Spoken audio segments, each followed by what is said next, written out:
monsieur le député Sorès, monsieur le député Patrick-Vignal, monsieur le sénateur Hussein Bourgi, monsieur le bâtonnier, mesdames, messieurs les bâtonniers, maîtres, mesdames, messieurs.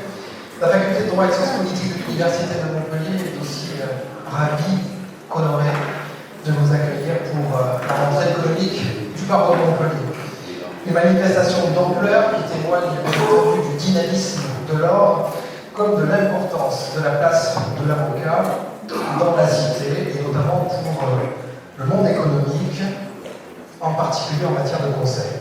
Sous l'impulsion de la Commission économique de l'ordre, l'objectif de cette rentrée vise donc à mettre à l'honneur ces chefs d'entreprise qui font preuve de beaucoup d'agilité face aux enjeux climatiques, énergétiques, environnementaux, face à la pandémie, à la crise de l'énergie, à la crise des matières premières. Bref, tous ceux qui veulent travailler encore malgré les bouleversements et les contraintes inédites, tous ceux qui veulent travailler encore avec leur main d'or, convaincus que derrière les contraintes se cachent des opportunités économiques et humaines, travaillent encore pour une vie qui s'améliore en faisant des nouveaux ressorts des trésors, assumer la responsabilité sociétale et environnementale, oser la société à mission issue de la loi Pacte, oser aussi, pourquoi pas, le mécénat pour le service public, vous y êtes, croire en l'émancipation, se battre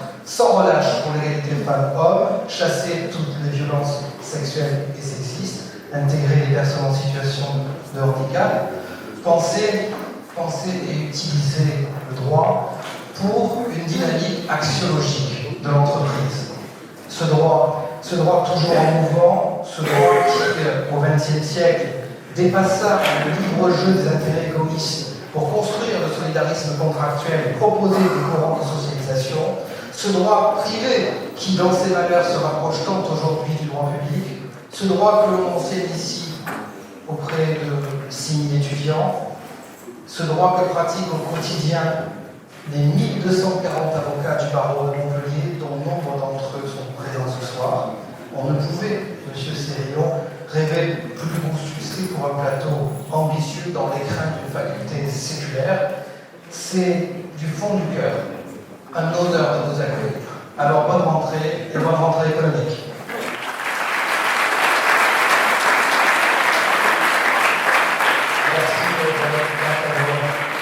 Voilà, maintenant c'est au bâtonnier de prendre la parole. Ça faisait 10 ans qu'il n'y avait pas eu de rentrée. En 10 ans, ça s'est terriblement féminisé, notre métier, de manière. Monsieur le doyen Camus, cher Guilain, merci infiniment de nous accueillir dans cette prestigieuse université avec laquelle le barreau de Montpellier entretient des liens de plus en plus privilégiés et en grande partie, grâce à vous, monsieur le doyen. Merci à nos sponsors et merci à Gilles Lasky, membre du Conseil de l'Ordre et membre de la commission d'entreprise, d'en avoir séduit une partie, comme François Giraud, comme d'autres. Vous avez su les convaincre, les confrères, et je pense qu'on ne leur a pas menti. La présence massive d'entreprises, aujourd'hui nous sommes à peu près 200 avocats et 200 représentants du monde de l'entreprise.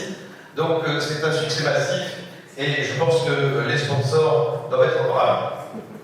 Merci donc à G2R Mondial, la Mutuelle des professions judiciaires, la Banque CIC, le groupe Nextbat et enfin le groupe Voltaire Scholar qui exploite ce merveilleux logiciel d'avocat Chaos.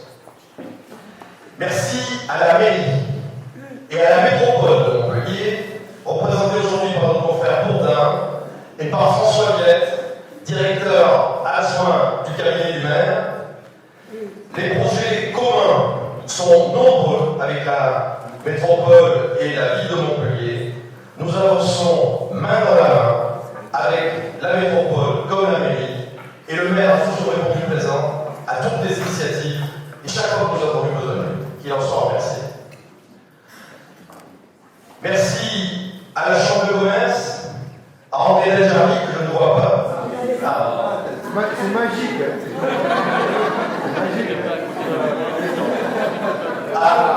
Toujours surprenant. À nos partenaires de la CPME, merci au MEDEF, merci à la Jeune Chambre économique, merci à vous tous d'avoir joué le jeu, merci au Cercle Mozart, merci au président de la compagnie des experts qui s'est caché en secret, M. Roger. Je vais en oublier, mais merci à tous d'être là, merci à nos députés, merci à nos sénateurs. Nous travaillons souvent ensemble sur des projets de justice, et chaque fois que l'on nous sollicite, nous travaillons ensemble et vous retournez des travaux, quelquefois on a aidé à des travaux sénatoriaux, et nous sommes ravis de cette coopération également. Merci à Mme Baptiste,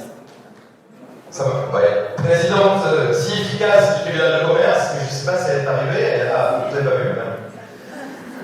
Merci à M. Sanescu, juge consulaire. Merci à Mme Souriard, la greffière en chef du tribunal de commerce, on déjà vu. Merci à la Chambre régionale des huissiers, enfin on dit plus huissier, on dit commissaire de justice, mais j'ai beaucoup de mal à m'y faire.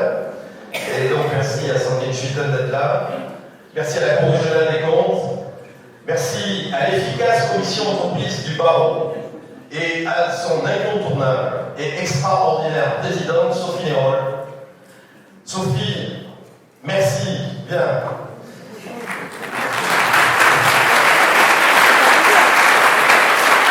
Merci pour toute cette énergie au service de la réussite de cet événement. Merci également à tous les autres membres de la commission pénale, François Giraud, Catherine Carnion-Cuve, Michel Tisser, je n'ai pas tous les nommés.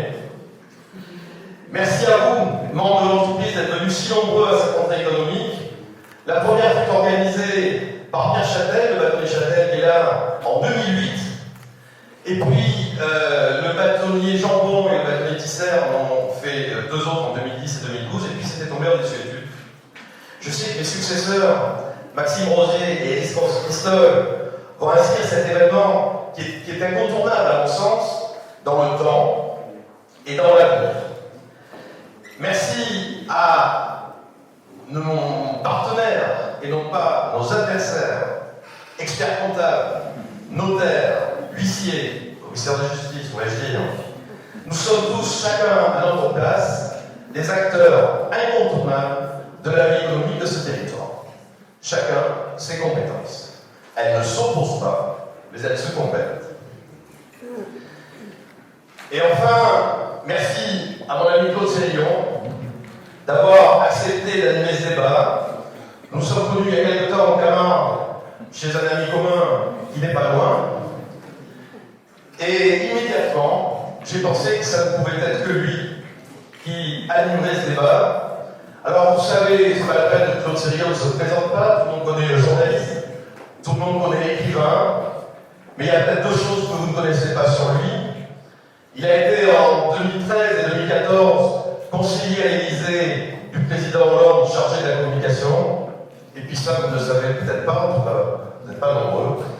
Il a dernièrement épousé la ville de Sète qui nous est à tous très chère. Voilà, mon cher Claude, c'est à toi.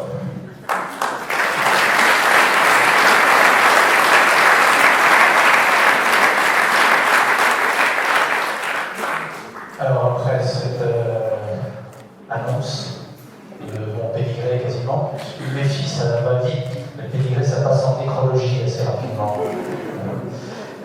Lorsque nous avions évoqué cette rentrée économique, c'était il y a quelques mois, on ne pouvait pas se douter que le débat sur la valeur travail, sur le sens du travail, le travail dit de droite, de gauche, le droit à la paresse, Dieu qu'on a entendu depuis quelques semaines beaucoup de mots qui tournaient sur le thème de ces 2 tables rondes auxquelles vous allez assister. Alors on va essayer de donner du concret sur ces thèmes-là, c'est-à-dire reparler de ce qui s'est passé depuis 2 ans, la pandémie, le système économique, la mobilité, l'esprit d'entreprise, les questions que les chefs d'entreprise se posent. Et on a voulu pour cette première table ronde poser une question peut-être un peu provocatrice, mais à quoi ça sert de travailler? Alors rappelez-vous, lorsque Lafargue, en 1880, a écrit un petit livre sur le droit à la paresse, ça fait, on prend un livre perdu, mais il y a eu depuis régulièrement des questions sur qu'est-ce que le travail, comment on peut travailler mieux, Doit-on travailler plus? Quelle est l'organisation du travail? La pandémie, l'ère numérique, les changements, l'envie de mobilité des jeunes générations, évidemment, provoquent des changements dans les entreprises. Alors je vais inviter pour la première table ronde Lanine Garbi, qui est présidente du groupe 4 Santé et de la Fédération de l'hospitalisation privée. Je vais inviter Anne-Emmanuelle Rousseau, qui est directrice juridique et responsabilité sociétale de BRL. Christophe Bois, voilà, président directeur général de Médacel, et Olivier Bonjoli, avocat en droit social en cabinet Castan. Alors, sur cette question, Lanine Garbi, vous allez prendre un micro, vous avez 3 micros, vous voulez passer. Quand vous réfléchissez aux 2 dernières années que vous venez de passer, à la fois dans votre société et aussi à la tête de la Fédération de l'hospitalisation privée, vous vous dites on aurait pu mieux faire, on aurait dû s'organiser différemment, le travail qu'on a fait a été efficace. Comment vous revoyez ce que vous avez vécu depuis 2 ans? Alors, depuis le mois de... Je ne sais pas si... Non, je crois que je ne peux pas. Ça va peut-être revenir. Depuis le mois de mars 2020, on est en sidération. C'est-à-dire qu'il y a eu le confinement, il y a eu le Covid, il y a eu tous ces drames, et il ne restait plus que nous, les soignants. Au début, on a été encensés, enchantés, et on a tout donné. Sauf qu'on pensait qu'on aurait tout juste quelques mois. Et ça dure depuis 3 ans. Je vous rassure, le virus circule encore, mais il devient ce qu'il doit être, c'est-à-dire un rhume. Le coronavirus, c'est un rhume. Il a été extrêmement toxique, mais c'était un rhume. Donc, pendant 3 ans, les équipes, mais tous les soignants, mais peut-être pas certains médecins qui sont restés en dehors, parce qu'ils étaient confinés aussi. Je parle du monde hospitalier, public, privé, associatif. On a tous été sous tension. Et cette tension-là, elle a duré des années. Et donc, quand on voit le télétravail, pour nous c'est compliqué. La télémédecine, mais il y a le télétravail, c'est compliqué. Quand on voit que tout le monde change de paradigme, on a perdu du sens. On a perdu du sens. Vous rajoutez... Je vous interromps. Moi, j'ai vu une interview où vous disiez on aurait pu mieux faire. Qu'est-ce que vous auriez pu mieux faire? On aurait pu essayer de ne pas bloquer le pays pour 5 milliers de réanimations qui manquaient. On a bloqué un pays parce qu'on n'avait que 5 milliers de réanimations, tout simplement. On aurait eu 10 milliers, on ne bloquait pas le pays. Ça, c'est facile de refaire. Aujourd'hui, on a compris, on a augmenté les capacités. Et on aurait pu mieux faire, on doit mieux faire aujourd'hui parce qu'on fait face à ce qu'on appelle les déserts médicaux. Mais le désert médical, la France est un désert médical, selon les statistiques, 87% du territoire est un désert médical. Et, paradoxe, il n'y a jamais eu autant de médecins inscrits à l'ordre des médecins. Jamais. Et vous en tirez quoi comme conséquence? Ça veut dire qu'on est mal organisé? Non, que les jeunes aujourd'hui, qui sont excellents, parce que la formation donnée par le monde hospitalier public, elle est formidable, ils travaillent lundi, mardi, jeudi. Hommes et femmes. Parce qu'au début, on disait, c'est les femmes qui... Non mais Laurence, je sais que tu vas encore me tacler de sexiste patenté, c'est un peu vrai. Mais on doit vivre sur ce changement. Et c'est vrai que le management a changé. Moi, je parle d'un temps où j'ai connu le management par soumission. C'est-à-dire que le chirurgien, il arrivait dans la chambre et il parlait mal à tout le monde. Aux patients. D'abord, il s'asseyait sur le lit, vous avez connu ça, c'est sur le lit. La petite dame, c'est rien, je vais m'occuper de vous, mais qu'est-ce que j'ai, docteur? Vous inquiétez pas, ça va y aller, et repartez. Soumission du personnel soignant, qui l'engueule en permanence, et nous aussi. Et aujourd'hui, on doit fonctionner par le management du charme. C'est un peu comme les enfants. Du charme. Du charme. Comme les enfants, quand ils ont moins de 18 ans, on les oblige à venir en week-end avec nous. Un choix, ils ont moins de 18 ans. Quand ils ont 18 ans et plus, il faut séduire. Viens, on va faire un truc sympa, etc. Mais c'est pareil. Aujourd'hui, si on continue avec cette logique-là de management complètement débile, qui est management descendant, on est foutu. Après, il y a un autre style de management, c'est la reconnaissance. Et nous, les soignants, la difficulté qu'ils ont aujourd'hui, c'est qu'ils n'ont pas de reconnaissance. Il y a jamais... préciser, c'est quoi la reconnaissance? C'est une reconnaissance, c'est une reconnaissance salariale, c'est une reconnaissance de capacité à évoluer dans une société, à bouger d'un lieu à l'autre, à changer de métier? C'est quoi la reconnaissance? Avant le Covid, il y avait des revendications de nos soignants qui demandaient 150, 200 euros. Je vois qu'il y a des RH dans la salle du privé. C'était des demandes complètement folles. Ça faisait 10 ou 11 ans d'augmentation. Ils ont obtenu 300, 400 euros par le gouvernement. Et ça ne suffit pas. Parce qu'il y a bien sûr un manque de moyens pour nos salariés, mais surtout il y a autre chose. Et ça a totalement changé. Si il y a 4 ans j'avais dit à mes salariés, moi j'en ai un peu plus de 1500 dans le groupe, et je représente 150 000 salariés dans la fédération, si j'avais dit vous aurez 10% d'augmentation, ils m'auraient dit monsieur, vous êtes un fou. Et ça veut dire que vous n'avez pas du tout anticipé. Personne. Moi je parle de vous, Fédération Hospitalisation privée. Maintenant, on a rien anticipé parce que les ministres précédents, j'en parle toujours avec stupeur, parce que certains disent que j'ai un choc émotionnel. Ministre de la Santé qui s'appelait Marisol Touraine, elle a baissé les budgets de 10% par an, public-privé. Mais là je vois bien, c'est pas de ma faute, c'est la faute des ministres. Et vous? Moi j'ai la chance d'être dans un marché privé, mais solvabilisé par la collectivité. C'est-à-dire que les prix sont fixés par l'État. Je n'ai pas un prix libre, donc je suis dépendant de l'État, donc je dépends du ministre. Si le ministre me dit tu as ça, j'ai ça, je peux le faire. Notre part de liberté, elle est étroite. Mais moi, ce que je constate, c'est que ça fait 30 ans, ça fait peut-être vieux de dire ça, 30 ans que je fais ce métier, j'ai fait que ce métier. Merci pour ton invitation, parce que je mixais dans l'amphi pendant les galas de droit, parce que j'étais le seul pharmacien, je crois, autorisé à mixer pendant les galas de droit.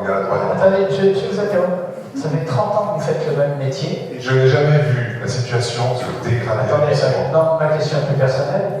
Pourquoi vous n'avez pas voulu faire autre chose? Pourquoi vous êtes resté un peu figé? Vous auriez pu avoir un peu de mobilité, vous auriez pu avoir envie d'aller confronter à autre chose? C'est la faute à papa. C'est la faute à mon papa. Mon papa a eu une clinique à résidence, et puis je suis rentré comme pharmacien, puis après j'ai fait 2, 3, 15, 16, 18 cliniques, et puis comme il y avait, j'étais président de Corpo Pharma, je me suis dit qu'est-ce qu'il y a à côté de la Corpo? Il y a un syndicat, je suis rentré dans un syndicat, et je suis devenu président 20 ans après. Voilà pourquoi j'ai fait ça. Et parce que moi, le soin, c'est ma passion. Ouais. Et je sais jamais ça. Vous avez passé votre micro à votre voisine, à Emmanuel Rousseau. Même question. Vous avez fait toute votre carrière à BRL. Est-ce que, d'après vous, c'est une bonne chose? Est-ce que vous dites maintenant il faudrait plus bouger, il faut changer, y compris lorsque vous recevez des candidats ou des personnes que vous embauchez? Alors, vous êtes gentil et vous me rejetez terriblement, parce que j'ai fait 25 ans à BRL, mais c'est pas toute ma carrière. Donc j'ai travaillé 6-7 ans dans d'autres structures comme le groupe Air Liquide, Royal Canin, un petit peu avant. Moi j'ai eu une chance formidable à BRL. C'est un groupe de sociétés qui intervient dans le domaine de l'eau et l'environnement, l'aménagement du territoire, qui est composé de plusieurs sociétés différentes. Et j'ai eu la chance en fait, au sein du même groupe, de pouvoir exercer plusieurs métiers, de pouvoir bouger en fait, de pouvoir être en mouvement au sein du groupe. J'ai été responsable puis directrice juridique, j'exerce toujours des fonctions juridiques, puis je me suis occupée de management des risques, je m'occupe maintenant de responsabilité sociétale, un petit peu de communication, et ça c'est une chance absolument formidable parce que comme vous le soulignez très justement, oui aujourd'hui, et même hier, il faut bouger. Je pense qu'il y a une aspiration à vouloir, une aspiration des jeunes et des jeunes recrues, à pouvoir avoir des évolutions, soit au sein de l'entreprise, soit à l'extérieur de l'entreprise. Et éclairez-moi sur la responsabilité sociétale de la société, c'est de BRL. Vous entendez quoi par là? Est-ce que vous avez élargi le champ compte tenu des changements climatiques, de l'environnement? C'est quoi? Comment vous définiriez ce mot? Alors, nous avons la chance au niveau de l'activité de notre entreprise, puisque c'est une entreprise qui intervient sur ces thématiques de eau, environnement, biodiversité. Donc, de par sa nature, elle intervient sur ces grands sujets, ces grands enjeux. Donc, c'est un peu plus facile pour nous de donner du sens et de trouver le sens pour les collaborateurs. Derrière ça, on a construit depuis 10 ans, depuis 2012-2013, toute une politique de responsabilité sociétale autour de tout cela, construite sur 4 piliers. Donc on a un pilier social qui tourne autour du développement des collaborateurs et des collaboratrices, avec un grand un enjeu très important, surtout dans les années 2012-2013, quand on a commencé à mettre cette politique en place, qui était un enjeu d'égalité professionnelle. On a énormément travaillé sur ces sujets d'égalité professionnelle, puis de parentalité aussi. Donc comment permettre aux collaborateurs et collaboratrices dans une entreprise d'être des parents tout en pouvant exercer et développer leurs compétences professionnelles. On a un autre pilier qui est un pilier environnemental. Celui-ci, je passe rapidement, comme je l'ai dit, c'est facile. C'est un peu la nature pour nous, en tout cas c'est facile, c'est la nature de notre activité. On a un pilier qui est économique, qui est d'être aussi en adhésion et en écho avec l'ensemble des acteurs économiques de notre territoire et de notre écosystème. On essaie d'être utile à notre territoire, d'avoir une activité sociale et sociétale sur ce territoire et de participer le plus possible aussi au développement des acteurs économiques qui peuvent nous entourer. Et le dernier pilier que nous avons, c'est un pilier qui est plus sociétal, qu'on a bâti autour en fait de tous ces enjeux de liens sur les mécénats, sur s'ouvrir aussi à toutes les thématiques qui nous étaient un petit peu étrangères. Bon, je suis toute jeune. Il y a des sujets sur lesquels, effectivement, les jeunes gens de 25-30 ans ont une vision complètement différente de la nôtre. Donc, que ce soit sur le management. Dans le cœur de notre métier, il y a la denrée essentielle qui est l'eau. Compte tenu du changement climatique, de l'importance, on l'a vu encore cet été, est-ce que dans votre société, il y a une réflexion qui a été menée depuis quelques mois, par exemple, autour de cette responsabilité supplémentaire qui va vous arriver dessus si le changement climatique continue, il va continuer. Alors, nous avons la prétention de l'avoir anticipé, en fait, tout cela, de l'avoir anticipé au travers d'un grand programme régional qui s'appelle Aquadomicia, qui est conduit pour le compte de la région Occitanie, et sur lequel nous travaillons depuis 2011. Pour amener de l'eau au territoire en soutien aux ressources qui sont déjà présentes. La présidente de région, Carole Delguin, a également en projet un plan sur l'eau, elle avait déjà mis en place un premier plan sur l'eau, mais elle est en train de travailler à quelques modifications là-dessus. Et nous avons la chance, vraiment, et le privilège aussi, d'avoir pu travailler depuis très tôt sur ces sujets-là, donc d'avoir vu arriver un certain nombre de choses. Vous dites que vous y avez travaillé, vous travaillez directement avec les élus, avec les responsables régionaux, vous travaillez avec des partenaires, vous vivez entre vous? Non, on travaille alors avec la région qui est non seulement actionnaire de la société mère, en fait, BRL, c'est un groupe de sociétés dont la société mère est détenue majoritairement par les collectivités publiques et à 49% par la région Occitanie. Mais nous avons également, c'est un petit peu technique, mais nous avons également un contrat de concession en fait avec la région Occitanie depuis les années, alors au départ c'était pas eux, mais depuis les années 56-57, donc ça remonte, et la région Occitanie en particulier depuis les années 2008-2009. Justement, cette ancienneté, est-ce que vous avez presque une situation de monopole ici? Est-ce que c'est quelque chose qui endort un peu? Alors, une situation de monopole sur une partie de la ressource, puisqu'effectivement, BRL prélève dans le Rhône une grande partie de la ressource qu'elle distribue particulièrement aux agriculteurs, mais pas que, aux collectivités aussi, et à un certain nombre d'industriels. Donc, de ce fait-là, effectivement, il y a une situation monopolistique. Pour autant, on travaille sur l'eau brute, là aussi ça va être un petit peu plus technique, pas tellement sur l'eau potable, même si on a des compétences, forcément quand on sait traiter de l'eau, on sait traiter de l'eau potable aussi. Donc forcément, on travaille énormément aussi avec les acteurs privés du monde de l'eau potable. Je pense à Veolia, je pense à SOR, je pense à Suez, essentiellement. Donc, situation de monopole sur la ressource Rhône, oui, mais la ressource en eau, ce n'est pas que le Rhône. Donc forcément, nous sommes amenés à travailler avec l'ensemble des acteurs. Nous avons une société également en région Occitanie qui fait le même travail que nous, mais côté ex-Midi-Pyrénées, qui s'appelle la Compagnie d'aménagement des coteaux de Gascogne, avec laquelle nous entretenons des liens extrêmement anciens et extrêmement étroits également. Quand quelqu'un veut intégrer le groupe BRL, est-ce que vous lui posez la question de savoir Quel est le sens qu'il donne à sa démarche? Et qu'est-ce qu'il vous répond? Alors, c'est un point qui est important pour nous dans l'adhésion que fait nos collaborateurs en rejoignant le groupe. Je pense qu'aujourd'hui, à quoi ça sert de travailler? Bon, évidemment, à se nourrir, c'est sûr. C'est évidemment une relation travail contre salaire, salaire contre travail, bien évidemment. Mais aujourd'hui, sans le sens, on n'arrive pas à avoir une relation durable, pérenne avec les collaborateurs. Et un des éléments qui est important pour nous, c'est ce sens partagé. C'est-à-dire que ce qui fait le cœur de l'entreprise, quel que soit le métier exercé, je parle même pour quelqu'un qui va travailler par exemple aux services généraux, à l'entretien du bâtiment, quelqu'un qui va effectivement être ingénieur, environnementaliste, c'est évident, mais c'est sûr que quelqu'un qui est aux services généraux, c'est peut-être moins facile pour lui de se reconnaître dans les valeurs de l'entreprise et de trouver du sens. Et pour nous, c'est important en fait de décrire notre démarche à l'embauche et de nous assurer de l'adhésion du collaborateur et qu'on va bien rencontrer ensemble la même chose et la même histoire. Ce qui est important aussi pour nous, c'est de leur donner de l'empowerment, c'est de leur donner aussi, de leur permettre de grandir, de leur permettre d'évoluer, quitte d'ailleurs parfois à se faire piquer nos ressources humaines, puisqu'aujourd'hui, je crois que la marque PRL, en termes d'employabilité, c'est quelque chose qui est assez bankable. Alors, vous allez passer le micro à votre voisin, Christophe Douane, PDG de Medincel. Vous, compte tenu, y compris la dernière nouvelle, l'argent qui nous arrive de l'Europe, vous avez dit, ça va être très facile de recruter.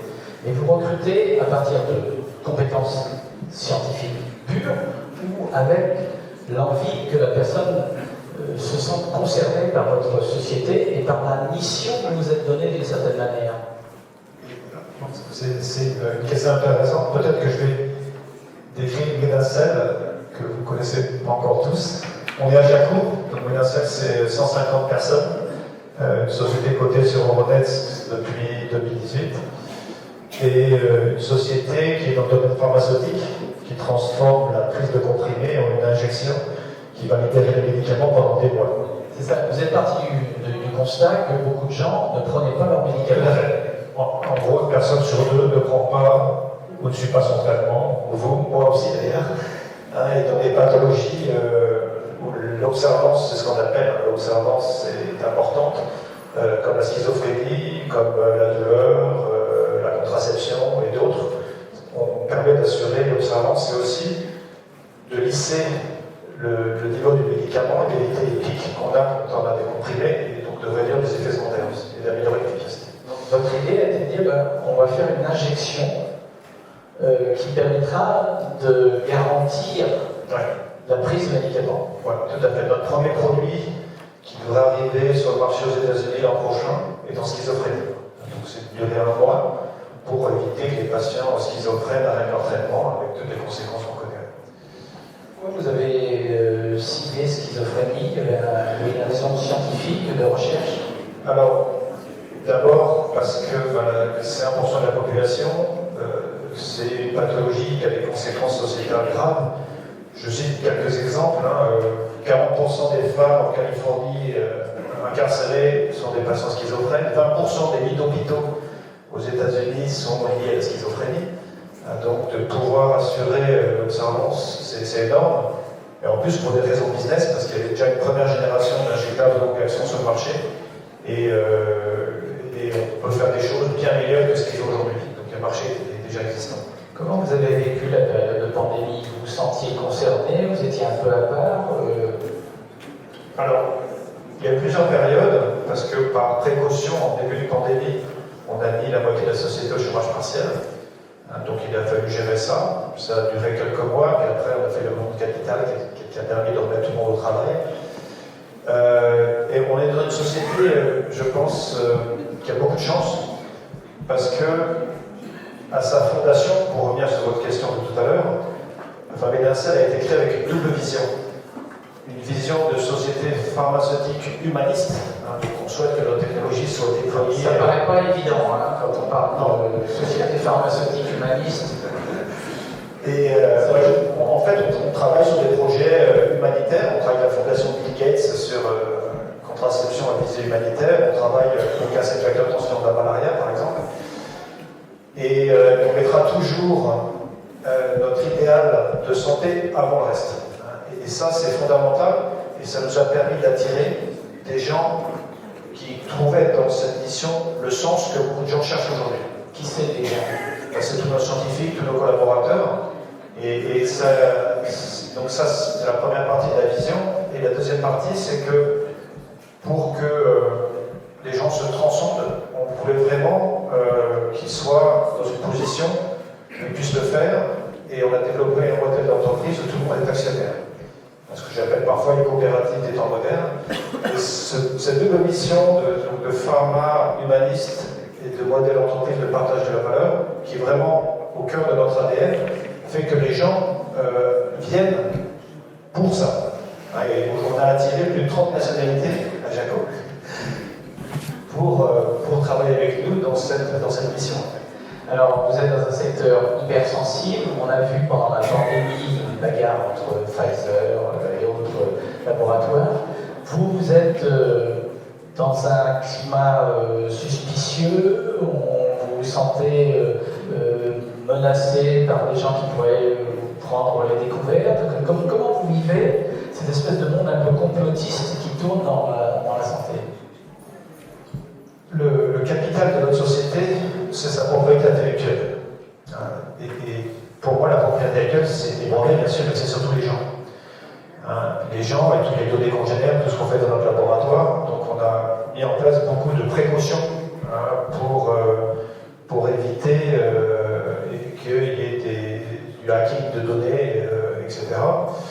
Il se trouve qu'on travaille aussi sur un projet Covid, qui est sur une molécule très polémique, l'ivermectine, qui a suscité beaucoup de polémiques, et donc un projet sur lequel on garde beaucoup de discrétion, justement, pour pas qu'on nous embête. Lorsque quelqu'un vous quitte, il est tenu un secret, comment dans votre monde qui est quand même hypersensible, comment vous vivez ça, comment on donne du sens à ce qu'on fait, en disant c'est un travail qui a été fait par Medacel, et pas question que ça parte ailleurs. Alors, moi je pense qu'on ne peut pas construire une politique de ressources humaines par briques. Il faut que le système soit cohérent. Il faut que le système soit cohérent, et on l'a rendu cohérent en rendant tout le monde actionnaire. Et quand les gens quittent, ils gardent leurs actions à Medacel, parce que comme je sais qu'ils gardent leurs actions, ils ne nuiront pas à la société, ils feront tout pour protéger ce qui est souvent leur patrimoine essentiel. Donc ça, c'est un premier point. Quand on est actionnaire aussi, on est tous alignés, on se fait confiance, et la confiance, c'est ce qui manque dans les modèles terroristes industriels.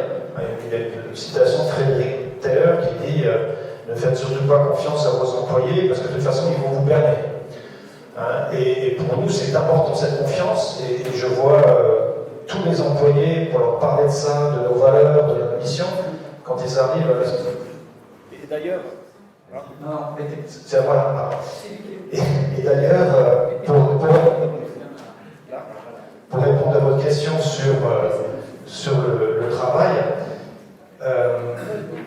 je leur dis que j'aimerais bien qu'un jour, ils soient dans une position mentale où ils seraient prêts à payer pour venir travailler. Payer pour venir travailler. Vous allez vous faire des amis. Juste une question peut-être un peu plus personnelle. Vous avez évoqué, il y a une trentaine, vous avez dit, de nationalités différentes à Jacou. Comment ça s'est passé dans l'intégration dans la région, les logements, les enfants, les écoles, les moyens de transport? Comment ils ont vécu ça? Quelle est leur intégration dans la ville, dans la cité? D'abord, je vais... Ça marche pas. Alors, reprenez l'autre. Je les casse tous. Pourquoi est-ce qu'on a attiré beaucoup de nationalités? Moi, j'ai vécu 15 ans en Amérique du Nord, j'ai eu la nationalité française et canadienne, et j'ai toujours pensé que l'innovation venait quand on a des gens de cultures différentes, parce qu'on a tous nos frontières intellectuelles qui ne sont pas les mêmes, et donc en mélangeant beaucoup de cultures, on pousse les limites de l'innovation.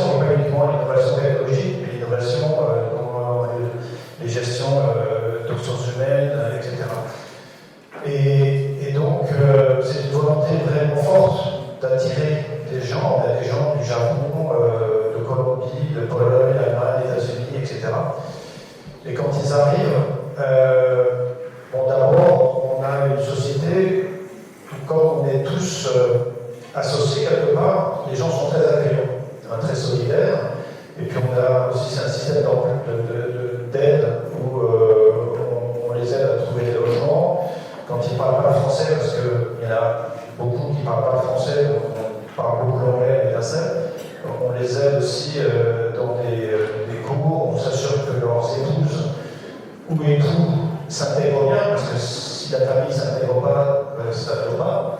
Hein. Et aujourd'hui, l'université, c'est un vrai melting pot. Curiosité personnelle, quand vous leur dites « alors vous avez trouvé comment Montpellier, la région ?» Qu'est-ce qu'ils vous répondent? En général, ils adorent le soleil, ils adorent la région, le vin, la mer. Qu'est-ce qu'ils n'aiment pas? Qu'est-ce qu'ils n'aiment pas?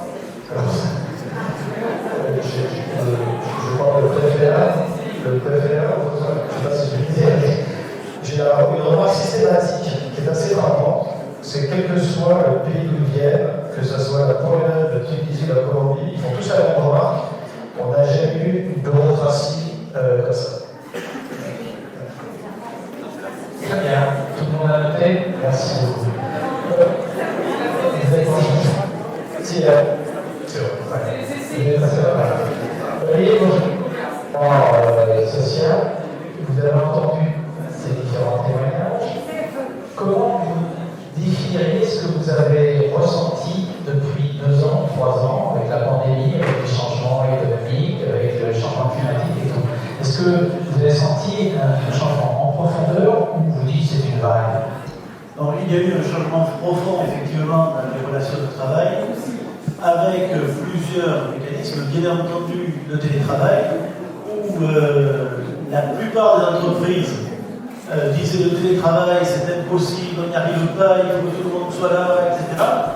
Et du jour au lendemain, on nous dit tout le monde en télétravail. Et les entreprises, effectivement, s'y sont plus compliquées, bien évidemment, celles qui pouvaient le mettre en place. Et on fait maintenant aujourd'hui, effectivement, un bilan de ce télétravail, de cette façon de travailler, avec des personnes pour qui le télétravail n'est pas du tout adapté, et d'ailleurs pour l'entreprise ou même pour les salariés. Le télétravail a été fait en mode dégradé pendant la pandémie, et par contre, il y a une grande tendance de salariés qui souhaitent effectuer du télétravail, et plus globalement, ça a été l'accélérateur d'un nouvel équilibre de vie personnelle et vie professionnelle. Et ça, il est particulièrement important que les entreprises se l'approprient et le gèrent, faute de quoi elles vont être déclassées. Et ça, Vous avez des cas concrets de citer? les cas concrets, c'est que n'importe quel salarié aujourd'hui qui vient dans une entreprise, avant de vous demander son salaire, il vous dit combien je peux faire le jour de télétravail. Et c'est à peu près clair dans toutes les entreprises où effectivement, bien évidemment, le télétravail est Il me semble simple comme question où vous dites décidément le travail les intéresse pas beaucoup. Alors justement, et ça c'est un deuxième élément, quand on parle de la valeur travail, on dit les salariés aujourd'hui s'en foutent, ils ne veulent plus que des loisirs, etc. Il y a une bonne partie des salariés qui sont dans une situation qui est totalement à l'opposé de ça, et qui véritablement recherchent du sens au travail, certes un équilibre vie personnelle et vie professionnelle, mais jusqu'à présent, les employeurs se plaignaient en disant « j'ai une bande de fonctionnaires ». Et effectivement, vous posiez la question, et si vous me la posez, je n'ai pas bougé du même cabinet depuis la sortie de la fac. On a notre génération, on connaissait une entreprise, on espérait progresser au sein de l'entreprise, mais on ne bougeait pas. Et aujourd'hui, les jeunes cherchent à bouger d'une entreprise à l'autre, et pas du tout, parce qu'ils se disent, dans telle entreprise, je vais avoir une planque meilleure que dans celle-là. Au contraire, ils disent, j'ai fait le tour de l'entreprise, si je veux progresser, il faut que je change. Et donc, il y a une prise de risque qui est largement supérieure à celle qu'ont connue d'autres générations. Et effectivement, l'autre sujet, j'ai discuté avec une jeune fille ce week-end, qui justement me disait ça, elle me dit, j'ai fait le tour de mon job, et je lui dis, ben, salaire. Elle me dit, le salaire, c'est pas important, c'est un deuxième point, mais par contre aussi, je recherche, et on dit à quoi ça sert de travailler. Elle était dans le marketing, elle vendait des vêtements. Elle dit franchement, travailler toute ma vie à vendre des fringues, ça ne m'intéresse pas. Et elle recherche une entreprise qui a plus une valeur environnementale, sociétale, etc., etc. Donc il y a ce nouveau mouvement. Alors ça va poser un problème aussi dans le changement de la relation de travail. Et monsieur Garbi disait tout à l'heure, parlait du management des médecins jadis. C'est vrai que la relation de travail est en train de complètement se transformer, avec de plus en plus de salariés qui sont autonomes et qui recherchent cette autonomie. Et donc, il faut que l'entreprise s'approprie ça pour accompagner ce changement, bien entendu en pouvant continuer à organiser le travail, mais aussi il faudra bien évidemment que la loi évolue pour accompagner ce changement. Et les chefs d'entreprise que vous rencontrez sont inquiets, se sentent désarmés, se disent comment je vais faire, est-ce qu'il faut modifier les CDD, les CDI, est-ce qu'il ne faut pas une souplesse, une flexibilité dont on a parlé pendant longtemps? Alors paradoxalement, aujourd'hui dans beaucoup de secteurs, et je crois que c'est le cas dans le secteur de la santé, ce sont les salariés qui réclament les CDD. Et ce qui est paradoxal, et j'étais hier dans une association d'aide à domicile, ils me disaient on n'arrive pas à faire accepter un CDI à un salarié. Parce qu'il dit moi je me vois, je verrai ce que je fais, vous allez me payer mon indemnité de précarité, je vais voir si je continue après ou si je fais autre chose, mais je veux pas m'engager. C'est un pays instable. C'est une nouvelle façon de travailler. Alors ça va remettre en cause effectivement le contrat de travail CDD, CDI, mais je pense aussi que plus profondément, on va devoir se poser la question de la notion même de contrat de travail avec un contrat de prestation ou en tout cas de collaboration avec une plus grande autonomie des salariés. Donc c'est sûr que quand on demande à un salarié en pratique qui fait du télétravail, il faut pointer 8h midi, 14h, 17h, ça n'a strictement aucun sens. Et quand après les juges a dit « Ah mais regardez, je vois qu'il a reçu un mail, qu'il a envoyé un mail à 22h30, donc vous ne respectez pas la durée du travail », c'est un non-sens au plus absolu. Donc là, ça veut dire qu'il va falloir accompagner ça, à la fois avec la loi, alors on essaie de l'organiser par les acteurs collectifs, mais il va falloir que la loi suive aussi. David Garbi, dans votre secteur, ce que vient de dire Jean-Julie. Oui, c'est 20% en plus d'un CDD de rémunération et de coût pour l'entreprise. Non mais il faut lutter. Parce que moi, il y a 3 ans, j'avais dit à mes amis qu'au Comandré, le Covid, ça va durer 3 ans. Ils me disaient à l'époque, non, c'est pas possible, 3 ans. C'est toutes les pandémies mondiales, c'est 3 à 4 ans. On en sort là, c'est fini. Et c'est fini pour vous. Oui. Oui. Vous notez bien ça, on lui donne rendez-vous l'année prochaine. Voilà, c'est fini, le virus continue de circuler, il ne sera plus aussi pathogène. Peut-être qu'il y aura un nouveau, je ne sais pas, à une autre époque, etc. Mais non, c'est fini. Et on se retrouve là. Il faut lutter contre le télétravail. C'est insupportable ces visios. Il y a quelqu'un qui court entre les. Et pendant qu'on fait des réunions, on ne peut pas. On ne peut pas, il faut lutter contre ça. Il faut qu'on se retrouve. Là, on est une civilisation d'échanges et de rencontres. D'échanges et de rencontres. Excusez-moi, je suis ravi de vous voir aujourd'hui en vrai. Vous serez derrière l'écran télé, et vous serez moins séduisant, voilà, c'est tout, mais. L'essentiel étant que vous ne soyez pas déçus, quoi, c'est ça. Quand c'est une déception ou une parole mal placée, non, je ne supportais plus ces vidéos. Je les supporte plus. On gagne du temps, etc. On est souvent à Paris. Enfin, vous avez des enfants? 5. Vous savez très bien qu'eux, ils sont ravis d'être sur des tablettes, de communiquer en WhatsApp. Non, ils ont vécu 3 ans d'enfer parce qu'ils n'avaient plus de gala, ils n'avaient plus de sortie. On leur a volé 3 ans de jeunesse. On leur a volé 3 ans de jeunesse. Et moi j'en veux à la non-préparation mondiale sur le fait qu'il y a un risque sanitaire. Voilà, on est tous inquiets aujourd'hui du nucléaire avec notre fou de russe, mais la pandémie elle a été présente, mais on en sort. Et je pense qu'il faut véhiculer un message d'espoir, arrêter ce télétravail, je ne supporte pas. C'est pas possible. Dans le contexte administratif, ils disent je dis non. Il y a 2 personnes, RTT, j'en veux plus, les télétravail, j'en veux plus. Ah, mais voilà, pour travailler, c'est ceux qui s'emmerdent dans leur boulot. Mais il faut autre chose. On est bien d'accord, monsieur Garbi, que le télétravail, mais aussi les transports, on a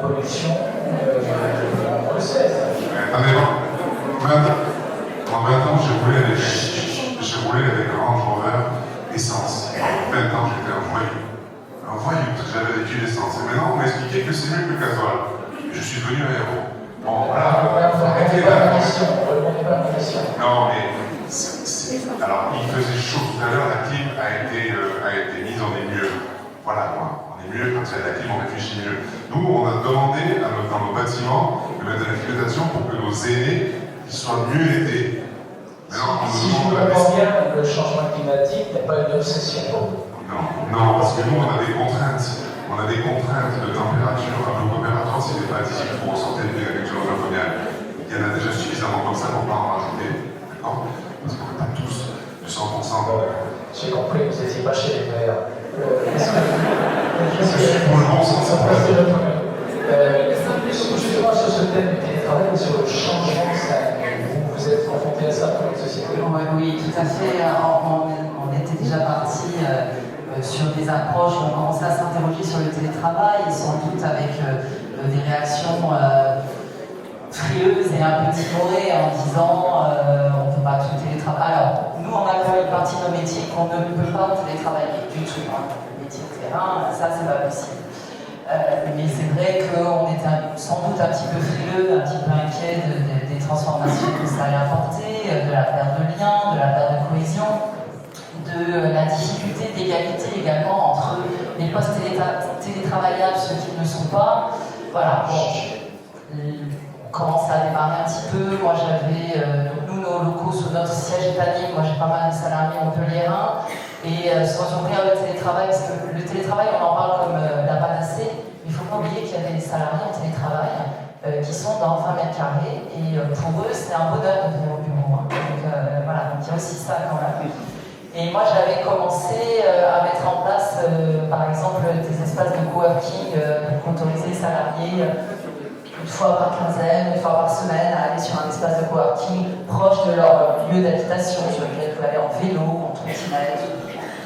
Et puis le Covid est arrivé, on a tous pris de plein fouet ces cash. Nous, on l'avait vu un petit peu arriver. Je pense qu'une société qui comporte pas mal d'ingénieurs, c'est des gens qui s'affrontaient. Donc on a vu un petit peu la théorie du nénuphar se mettre en place. Donc le 24 février, on a mis en place une première cellule de crise. On a commencé à commander des PC portables, des téléphones portables. Et puis à partir du 1er mars, on a commencé à dire à tous les collaborateurs, quand vous rentrez chez vous, prenez votre matériel parce qu'on ne sait pas ce qui va se passer et si demain vous allez pouvoir venir. Donc on a réussi avec un petit peu d'anticipation à passer en full télétravail, en tout cas toutes les fonctions qu'il pouvait. Ça a été très dur. Vous voyez, j'en ai encore des souvenirs et des stigmates. Ça a été vraiment dur de basculer tout comme ça. Ça a été une expérience très forte, ça a été une expérience d'empowerment assez formidable aussi, sur l'autonomie des collaborateurs, vraiment. Là, on a des gens, j'entendais Olivier tout à l'heure qui disait le mail de 22h30, moi j'avais des collaboratrices qui avaient des jeunes enfants, donc on s'était arrangé, elles s'arrêtaient de bosser entre 14h et 18h, et quand le conjoint revenait, elles se remettaient à bosser 18h à 22h, voilà, on s'arrangeait comme ça. Mais on a réussi à le faire.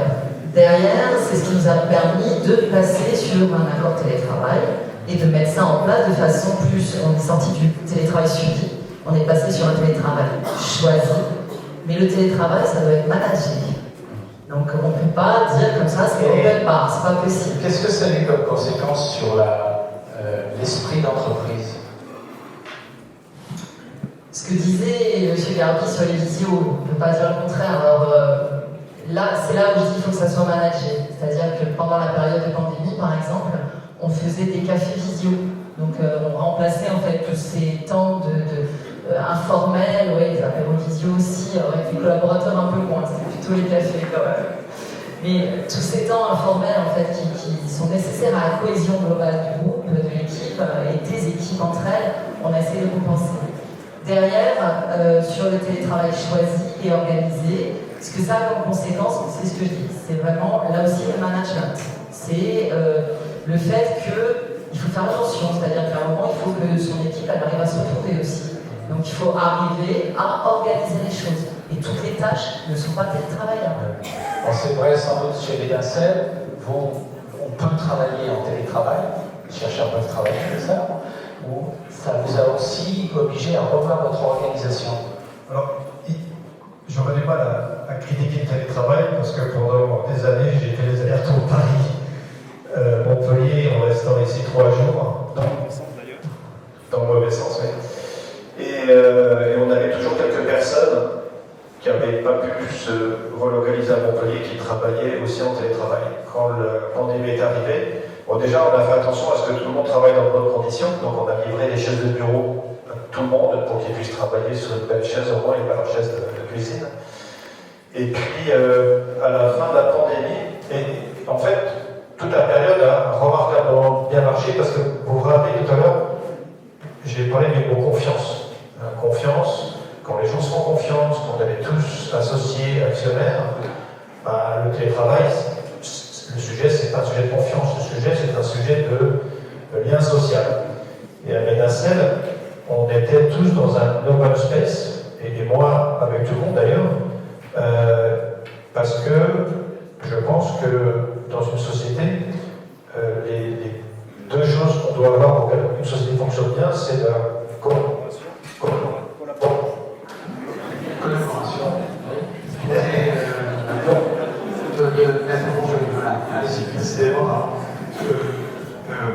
Collaboration et communication. Et on a perdu ça pendant la pandémie. On a même perdu parce que les gens se sont reculés, ils ont parlé des employés. Si comme c'était ADM, ça a manqué terriblement, ces échanges. Donc quand tout le monde est revenu, on a fait un accord d'entreprise. Aujourd'hui, je crois qu'on peut avoir 9 jours de télétravail par mois. Et puis après, on est souple. Mon assistant m'a demandé ce matin s'il voulait faire beaucoup de télétravail ce mois-ci parce que son fils est classé moi. J'ai dit oui, il a dit pas bien, évidemment. Et mon directeur informatique a passé 6 mois à s'occuper de sa maman en Californie. Il a fait du télétravail pendant 6 mois, donc ça fonctionne très bien. Mais pour compenser et pallier ce manque de contact humain, on a mis en place tout un tas d'événements qu'on avait aussi avant. On a un pont toutes les semaines, on a plusieurs coachs sportifs qui viennent de yoga, de gym, et pas mal d'événements qu'on ne pouvait pas avoir non plus pendant la pandémie, justement pour reconstruire ça. Bien, merci beaucoup. Voilà pour cette première table ronde. Je vous invite à garder les questions tout à l'heure que vous aurez envie de poser directement. On le fera à l'issue de la deuxième table ronde. Je vais juste demander à un grand témoin, à M. Bâtonnier, qu'est-ce qu'il a pensé de ce qui s'est dit pour cette première table ronde? Excellente nouvelle, grâce à la mine, je sais qu'il n'y a plus de Covid, donc vous êtes heureux d'être venu pour apprendre cette nouvelle. Et puis ce que j'ai honte, finalement, c'est que le bien-être des salariés devient même un enjeu de recrutement. Et ça, c'est très important de le comprendre. Moi, je me souviens d'un vieil avocat qui me disait, il y a je ne sais pas, mais une quinzaine d'années, moi, mes collaboratrices, elle parlait de secrétaire, il faut les payer le moins possible parce que comme ça, quand on les vire, ça coûte moins cher. Bon, ça, c'est devenu ringard, fini. Ça n'existe plus, ça n'existe plus. J'espère que ça doit exister. Oui. Malheureusement, mais de moins en moins. Et je pense que dans ces conditions de travail, le travail, et ça on l'a vu avec les interventions, n'est pas efficace. Y compris d'ailleurs pour le patron. Y compris d'ailleurs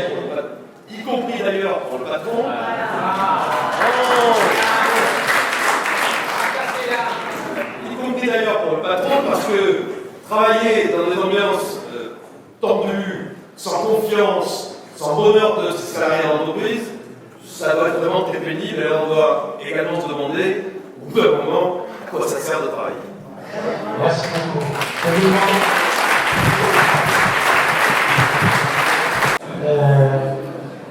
Alors, Martin Pradel, vous allez m'expliquer, vous êtes une société japonaise. Prenez le micro, l'autre, celui qui est sans fil, voilà. Et vous le tenez, voilà, ça, absolument. Alors, est-ce que votre appréciation, non seulement de ce que vous venez d'entendre, mais des défis à relever pour est-ce que vous avez une binationalité, si je veux dire, dans votre société? Non, non, absolument pas. Je pense que les défis des sociétés industrielles aujourd'hui sont les mêmes. Que ce soit société japonaise, faisant partie d'un groupe japonais, j'imagine américain, parce qu'on a des filiales aux États-Unis, en Chine, donc on a tous les mêmes contraintes. Par contre, effectivement, en France, en Europe d'une façon générale, il y a une prise de conscience RSE qui n'est pas évidemment équivalente dans tous les pays. Je pense que la Chine n'a pas les mêmes contraintes que nous. Alors, j'ai omis de, peut-être pour ceux et celles qui ne connaissent pas Oriba, vous fabriquez des automates. Ouais. Vous êtes en hématologie plutôt. C'est ça. C'est une société très secrète, vous faites très attention à vos produits, si j'ose dire. Comme beaucoup de sociétés technologiques, industrielles aujourd'hui, oui, le capital de l'entreprise, c'est d'abord les ressources, c'est les hommes, et puis ensuite c'est la propriété intellectuelle. Alors, c'est vrai qu'on met tout dans le même sac quand on parle de propriété intellectuelle. Les brevets restent une partie infime de ce que représente aujourd'hui la propriété intellectuelle. On est dans une société industrielle, on est dans beaucoup de domaines, on fait de la veille industrielle, du benchmarking pour être toujours capable de justifier finalement une activité industrielle française. C'est beaucoup plus facile pour des groupes, on l'a vu pendant des années, de sortir une activité industrielle et aller la mettre en Inde, en Chine et en Thaïlande. Et d'ailleurs, le côté positif, si tant est parler positif du Covid, c'est qu'on a vite compris les limites de ces stratégies, puisque on se retrouve aujourd'hui avec cette pénurie de pièces et de main-d'œuvre qu'on a dans des situations raccablantesques où les sociétés en Thaïlande ferment et puis on n'arrive plus à avoir de pièces. Je reviens sur votre binationalité. Est-ce que vous avez les uns et les autres, au Japon, ici à Montpellier, vous êtes 500 à peu près? 600. Est-ce que vous avez la même appréciation à la fois des conséquences des changements climatiques et donc des défis à relever pour demain, et la même appréciation sur ce qui s'est passé avec la pandémie? Changement climatique, oui, notre siège est à Kyoto, donc terre un peu référence sur la prise de conscience climatique, et les Japonais l'ont très fortement. Entre la mentalité de Kyoto et celle de Montpellier, il y a une différence quand même. Ouais, mais on s'attire. On s'attire. Non, c'est pas si différent finalement d'un point de vue environnemental. Et d'ailleurs, on est supporté par le groupe japonais, on est supporté par nos actionnaires japonais dans toute la démarche RSE, parce que finalement, on en revient au capital de l'entreprise. On parlait des ressources humaines, on parlait des hommes. Si aujourd'hui, et ça a été dit tout au long de cette première partie, si aujourd'hui on néglige le côté sociétal, l'intérêt, le sens au travail, les talents, on les gardera. Donc, et ça, ils l'ont très bien compris, ils sont dans cette démarche aussi au Japon. Alors, c'est vrai que culturellement, au Japon, c'est pas du tout la même relation au travail. Oui, sauf que dernièrement, il y a beaucoup de Japonais qui démissionnent. Or, avant, ils étaient dans l'entreprise à vie, c'était une culture d'appartenance très forte. Là, aujourd'hui, ils sont bons. Et d'ailleurs, ils s'en vont. Et ce qui s'est passé, les phénomènes qui s'est passé sur une population d'ingénieurs, ils s'en vont. Et puis 2 semaines après, ils reviennent. En disant, finalement, j'ai fait une erreur, je voulais changer, ça ne me plaît pas, je reviens. Est-ce que je peux revenir? Et on les reprend aujourd'hui. Est-ce qu'il y a eu des gens qui ont démissionné de Kyoto pour venir s'installer ici? Alors, démissionner de Kyoto, non, on a des échanges un peu comme Elisel, on utilise beaucoup, on croit à la diversité, d'ailleurs on le voit tous les jours, on a pas mal de personnes qui viennent d'Inde, des talents qui viennent d'Inde, du Japon, des États-Unis également. Au Brésil, on est un peu dans cette démarche aussi multiculturelle, ce qui est parfois un peu challengeant au niveau management, parce qu'on est obligé de faire avec, et les managers ne sont pas forcément préparés à gérer ce genre de personnes. Mais globalement, à la fin, il y a une vraie valeur ajoutée à avoir ces échanges. Je disais que vous fabriquez des automates, vous avez 30 000 laboratoires clients, je crois à peu près, c'est ce que vous annoncez. Est-ce que ça vous oblige dans le sens à donner de votre travail? Alors il y a une responsabilité, effectivement. On est toujours dans une démarche d'amélioration et se dire plus on peut être pertinent dans les analyses, plus facile ça va être d'adapter le traitement qui s'associe à ça. Oui, effectivement, on a ça, et il y a cette sensibilité aussi, surtout dans la classe ingénieur et cadre, cette sensibilité de ce qu'on fait et du sens que ça donne aussi dans le bien-être général. C'est d'ailleurs pour ça qu'il y a beaucoup d'innovations aujourd'hui qui ne sont plus uniquement ciblées sur une pathologie particulière, mais sur un bien-être général et associer les analyses à se dire, voilà, vous allez bien, mais... Précisez-moi, bien-être général, c'est quoi? Oui, on le voit sur des traitements et suivi des maladies chroniques, par exemple, où on essaie vraiment d'améliorer l'analyse de façon régulière pour que ces patients le vivent mieux. Donc il y a vraiment une notion de bien-être derrière tout ça. On n'est plus que dans l'hospitalier à essayer de trouver vraiment des paramètres d'intérêt qui vont marquer le prochain siècle. Maintenant, on est vraiment, et même l'Inde aujourd'hui. Il y a un gros marché de bien-être qui commence à se créer en Inde. Et on sort donc de cet aspect. Vous allez donner votre micro à votre voisine et vous allez écouter son témoignage parce que c'est un autre monde. Marianne Delton, vous êtes viticultrice, vigneronne, qu'est-ce que vous préférez?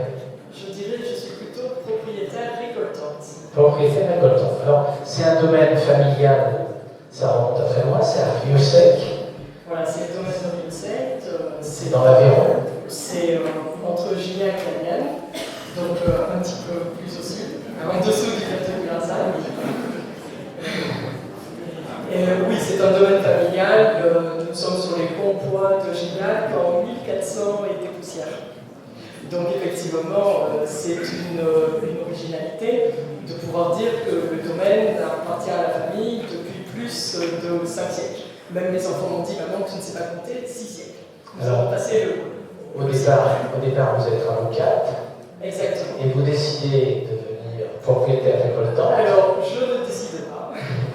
On a décidé pour vous. Voilà, exactement. Mais en fait, je n'ai pas du tout fait preuve d'originalité, puisque les familles judiciaires, et nous le savons, que ce soit à Bordeaux, Montpellier, Toulouse, les familles judiciaires possèdent toutes des domaines viticoles et du foncier rural.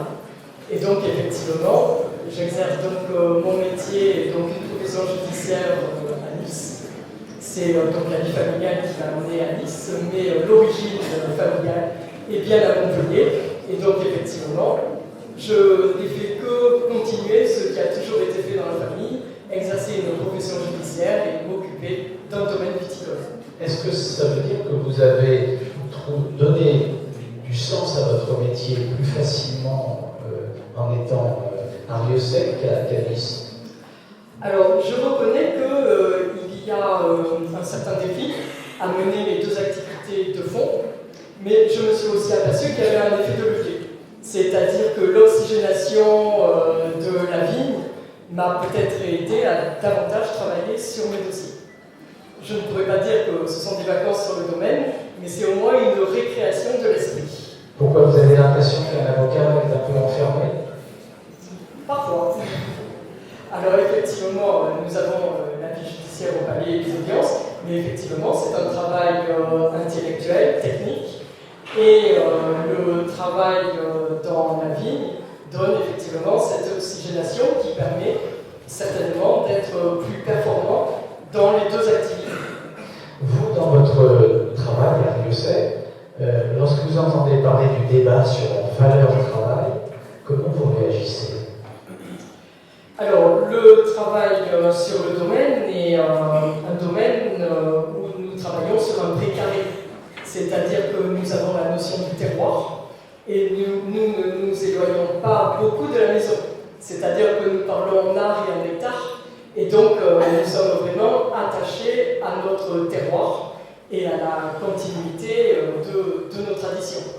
Donc, le personnel qui est sur le domaine doit être attaché à ses traditions et vraiment attaché au terroir avec une excellente connaissance de la terre. mais doit être. C'est-à-dire que quand vous recrutez, quand vous cherchez quelqu'un, vous essayez d'abord de savoir s'il a la capacité de s'attacher. Alors, la caractéristique de notre domaine, c'est qu'en fait, le personnel qui est sur place y est déjà depuis de très nombreuses années. C'est-à-dire qu'en fait, les gens ne bougent pas. Et c'est une très grande satisfaction, c'est que s'ils ne bougent pas, cela veut dire qu'ils sont bien.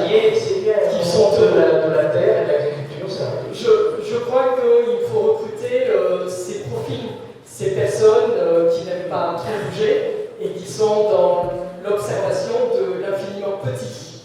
Nous travaillons chaque pied de vigne. Donc tous les jours, il y a une personne qui travaille et qui avance à pied pour faire tout le travail manuel dans la vigne.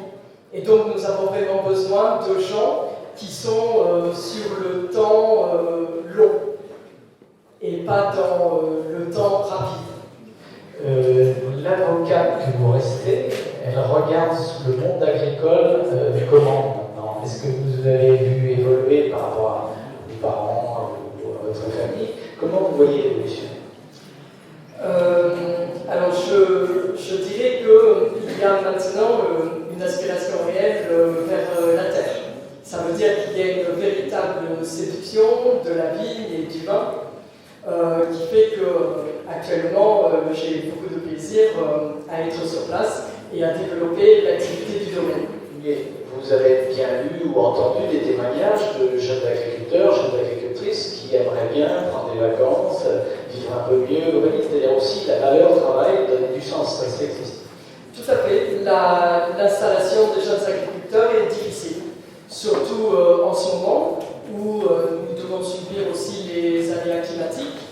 Vous l'avez constaté, nous avons vécu 4 mois de canicule. L'année dernière, car nous ne devons pas gérer que le chaud, nous devons aussi gérer le froid. L'année dernière, nous avons été tous impactés par le gel. C'est-à-dire que l'ensemble des domaines ont été gelés. Et je peux vous dire que c'est une date que je retiendrai toute ma vie. C'était le 8 avril, où nous avons eu des températures négatives jusqu'à moins 8 degrés. Et où l'ensemble des domaines viticoles ont perdu entre 50 et 100% de la récolte. Donc c'est une difficulté supplémentaire pour les jeunes agriculteurs qui n'ont plus la certitude d'un chiffre d'affaires au regard des aléas climatiques. Compte tenu du débat et de la préoccupation sur l'environnement, sur les pesticides, sur l'utilisation d'un certain nombre d'OGM par moment, vous vivez ça comment? Vous pensez que c'est un faux problème, que les agriculteurs et les viticulteurs ont pris ça au sérieux, ou est-ce qu'il y a encore beaucoup de travail à faire? Alors ce n'est pas un faux problème, c'est un vrai problème et nous avons toute une réflexion. Alors nous avons plusieurs options qui s'offrent à nous. Soit nous avons des préconisations conjoncturelles, soit des préconisations structurelles pour remédier à ces aléas climatiques. Alors la réflexion en ce qui concerne notre adaptation conjoncturelle est assez simple, puisqu'elle tombe sous le bon sens et elle n'est pas très coûteuse. Je prends un exemple très simple. Cet été, pendant 4 mois, je dirais un été de 4 mois, puisqu'il a commencé au mois de mai et il s'est terminé en septembre. Donc pendant cet été, nous avons remarqué que les vignes qui étaient au soleil couchant étaient très sèches, puisqu'elles prenaient le soleil de l'après-midi. Donc, comme préconisation et remède en méthode de culture par rapport à la canicule, je vais préconiser à mon équipe cette année d'écimer à l'est, mais de très peu écimer à l'ouest, tout simplement pour que le sarment puisse se reposer puisqu'il est plus long et mettre nos grappes de raisin à l'ombre. Donc ça, c'est un remède qui tombe sous le bon sens et qui n'a pas de coût. Autre préconisation, le labour, au bénéfice de l'adage qu'un pinage vaut 2 arrosages. D'ailleurs, nous commençons déjà à labourer alors que nous avons à peine terminé le vendange. Là, ce sont des préconisations qui sont issues de la réflexion sur le terrain, donc le bon sens, comme je vous l'ai indiqué, et qui n'a pas de coût d'entreprise. En revanche, il y a des préconisations structurelles, et actuellement nous sommes en réflexion avec les syndicats de l'appellation pour éventuellement travailler sur de nouveaux cépages. Alors, nous ne souhaitons pas évidemment tout réencépager. Les cépages qui seraient moins gourmands en eau. Voilà, tout à fait. Alors, nous travaillons sur des cépages. Il y a une expérience qui est menée actuellement au domaine de Rieux-Sec. Nous vinifions, en fait, un domaine voisin est en train de vinifier au domaine de Rieux-Sec 4 cépages. Il y a un cépage sicilien, un cépage grec, un cépage turc et un cépage d'ici, le Pipoul noir. Et ces cépages, vous l'avez compris, venant du sud et venant de pays beaucoup plus secs, nous espérons que ce sont des cépages que nous pourrons adapter dans le cahier des charges, dans le futur cahier des charges de nos appellations. Mais si nous faisons cette expérience, nous le faisons sur 3 ans, c'est-à-dire que nous vinifions pendant 3 ans pour voir si ces cépages ont des qualités organoleptiques, d'abord satisfaisantes pour nous en termes de saveur, pour vous les consommateurs, mais également si ces qualités organoleptiques correspondent également au cahier des charges de l'appellation. Dites-moi, Marie-Hélène, vous avez fait des études de droit? J'ai essayé de faire des études de droit. Vous avez fait des études d'œnologie? Je n'ai pas fait d'études d'œnologie. C'est incroyable, vous avez l'air de... Vous avez tout appris sur le tas? Oui, lorsque j'ai repris le domaine viticole, je suis passé pendant 1 an, j'ai suivi les enseignements de l'agropolis pour avoir ce que nous appelons la capacité agricole. Donc 1 an d'études. Par rapport à mes années de droit, c'est très long. Quelquefois, il y avait des animateurs qui, à la fin, disaient « Alors, heureuse ?» Je vous pose la question. Vous êtes heureuse dans ce métier? Si vous me voyez souriante, vous avez la réponse. Merci beaucoup. Yannick Chaz, cofondateur de SWIP, qui aide les entreprises à piloter leur stratégie climatique. Alors évidemment, vous êtes en plein dans le débat de cette fin d'après-midi. Pourquoi est-ce que vous avez choisi cette démarche? Est-ce que vous avez piloté? Pourquoi les entreprises ne sont pas capables de le faire elles-mêmes? Alors si, il faut les aider. Et donc l'idée de départ, c'est qu'en 2019, c'était pas encore autant d'actualité qu'aujourd'hui dans les têtes du grand public. Mettez bien votre micro sur le monde. L'idée générale, c'était de dire on a du temps, on a déjà construit une start-up, on a fait de l'informatique, quels sont les plus gros problèmes de la société qu'il faut que l'on traite. Et en fait, en observant, on est tombé très rapidement sur le problème du carbone et des émissions de CO2. Et donc c'est comme ça que le SWIP est né.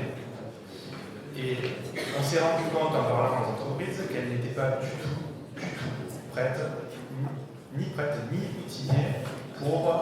Mais elles n'étaient pas prêtes, elles n'étaient pas intéressées. Qu'est-ce qui se passait? Alors il y a le niveau de maturité qui rentre en jeu. Il y a des entreprises qui ne sont pas du tout conscientes du problème, ni intéressées. Il y en a d'autres qui sont intéressées mais qui ne savent pas comment s'y prendre. Et il y en a d'autres qui sont plutôt matures, qui ont déjà mis en place une certaine stratégie de réduction des émissions de carbone. Pour ces 3 catégories, vous agissez, vous positionnez comment? Oui, nous on fournit un outil, c'est un logiciel qui permet de faire la mesure carbone, de mettre en place une stratégie de réduction, de mettre en place une stratégie de compensation et de communication. Donc la plateforme est vraiment orientée pour supporter l'ensemble du programme climatique de l'entreprise.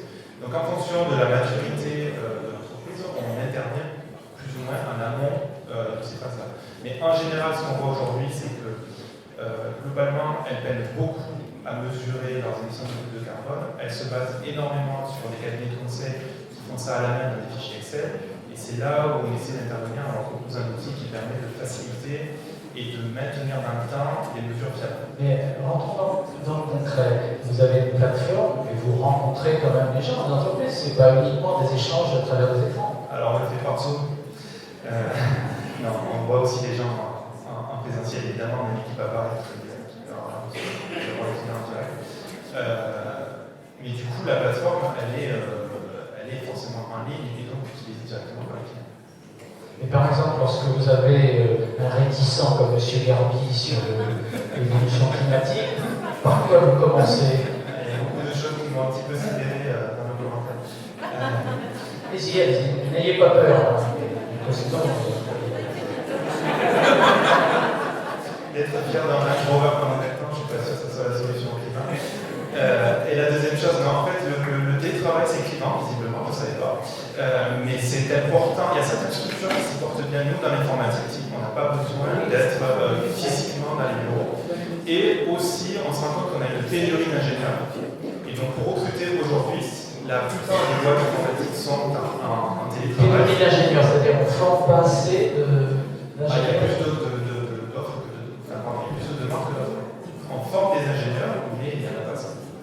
Comment vous travaillez? Vous avez recruté comment déjà? Du coup, on recrute par défaut en télétravail, mais on a aussi des bureaux à Montpellier, à Paris, pour justement ces soucis de cohésion sociale dans l'entreprise. Mais ce que l'on se rend compte aussi, c'est que sur le marché des ingénieurs, en particulier en informatique, ils sont demandeurs du télétravail. C'est pas une option en fait. Si vous leur dites vous venez au bureau tous les jours, ça ne fonctionne pas. Parce que le marché est fait de sorte qu'aujourd'hui, toutes les boîtes informatiques sont en télétravail la plupart du temps. Et alors, par exemple, quand on veut convaincre d'une urgence climatique ou d'une obligation à transformer son entreprise en fonction de ça, on rencontre les gens un par un, on essaie de voir comment ils travaillent, qu'ils racontent les choses. Comment ça fonctionne? Alors nous, on fournit l'outil. En général, on a très rapidement besoin de convaincre, de comprendre le métier. Typiquement, on travaille avec Saint-Gobain, donc qui fabrique de verre, donc ça nécessite de comprendre un petit peu comment ça fonctionne. Et on va les accompagner surtout sur la collecte d'informations et de données, qui va permettre d'établir le bilan carbone. En fait, un bilan carbone, c'est aussi simple que de comprendre l'activité de l'entreprise. Il faut mesurer l'ensemble des flux physiques d'activité de l'entreprise. Ça passe par l'énergie, ça passe par les transports, ça passe par le télétravail, ça passe par les achats de matières premières, etc. Tout ça, il faut qu'on le comptabilise, et donc ça nécessite une collection importante de données. Et donc on travaille avec les entreprises pour les aider à utiliser la plateforme qui puisse collecter les données, faire leur bilan carbone précisément, pour ensuite mettre en place une stratégie de réduction.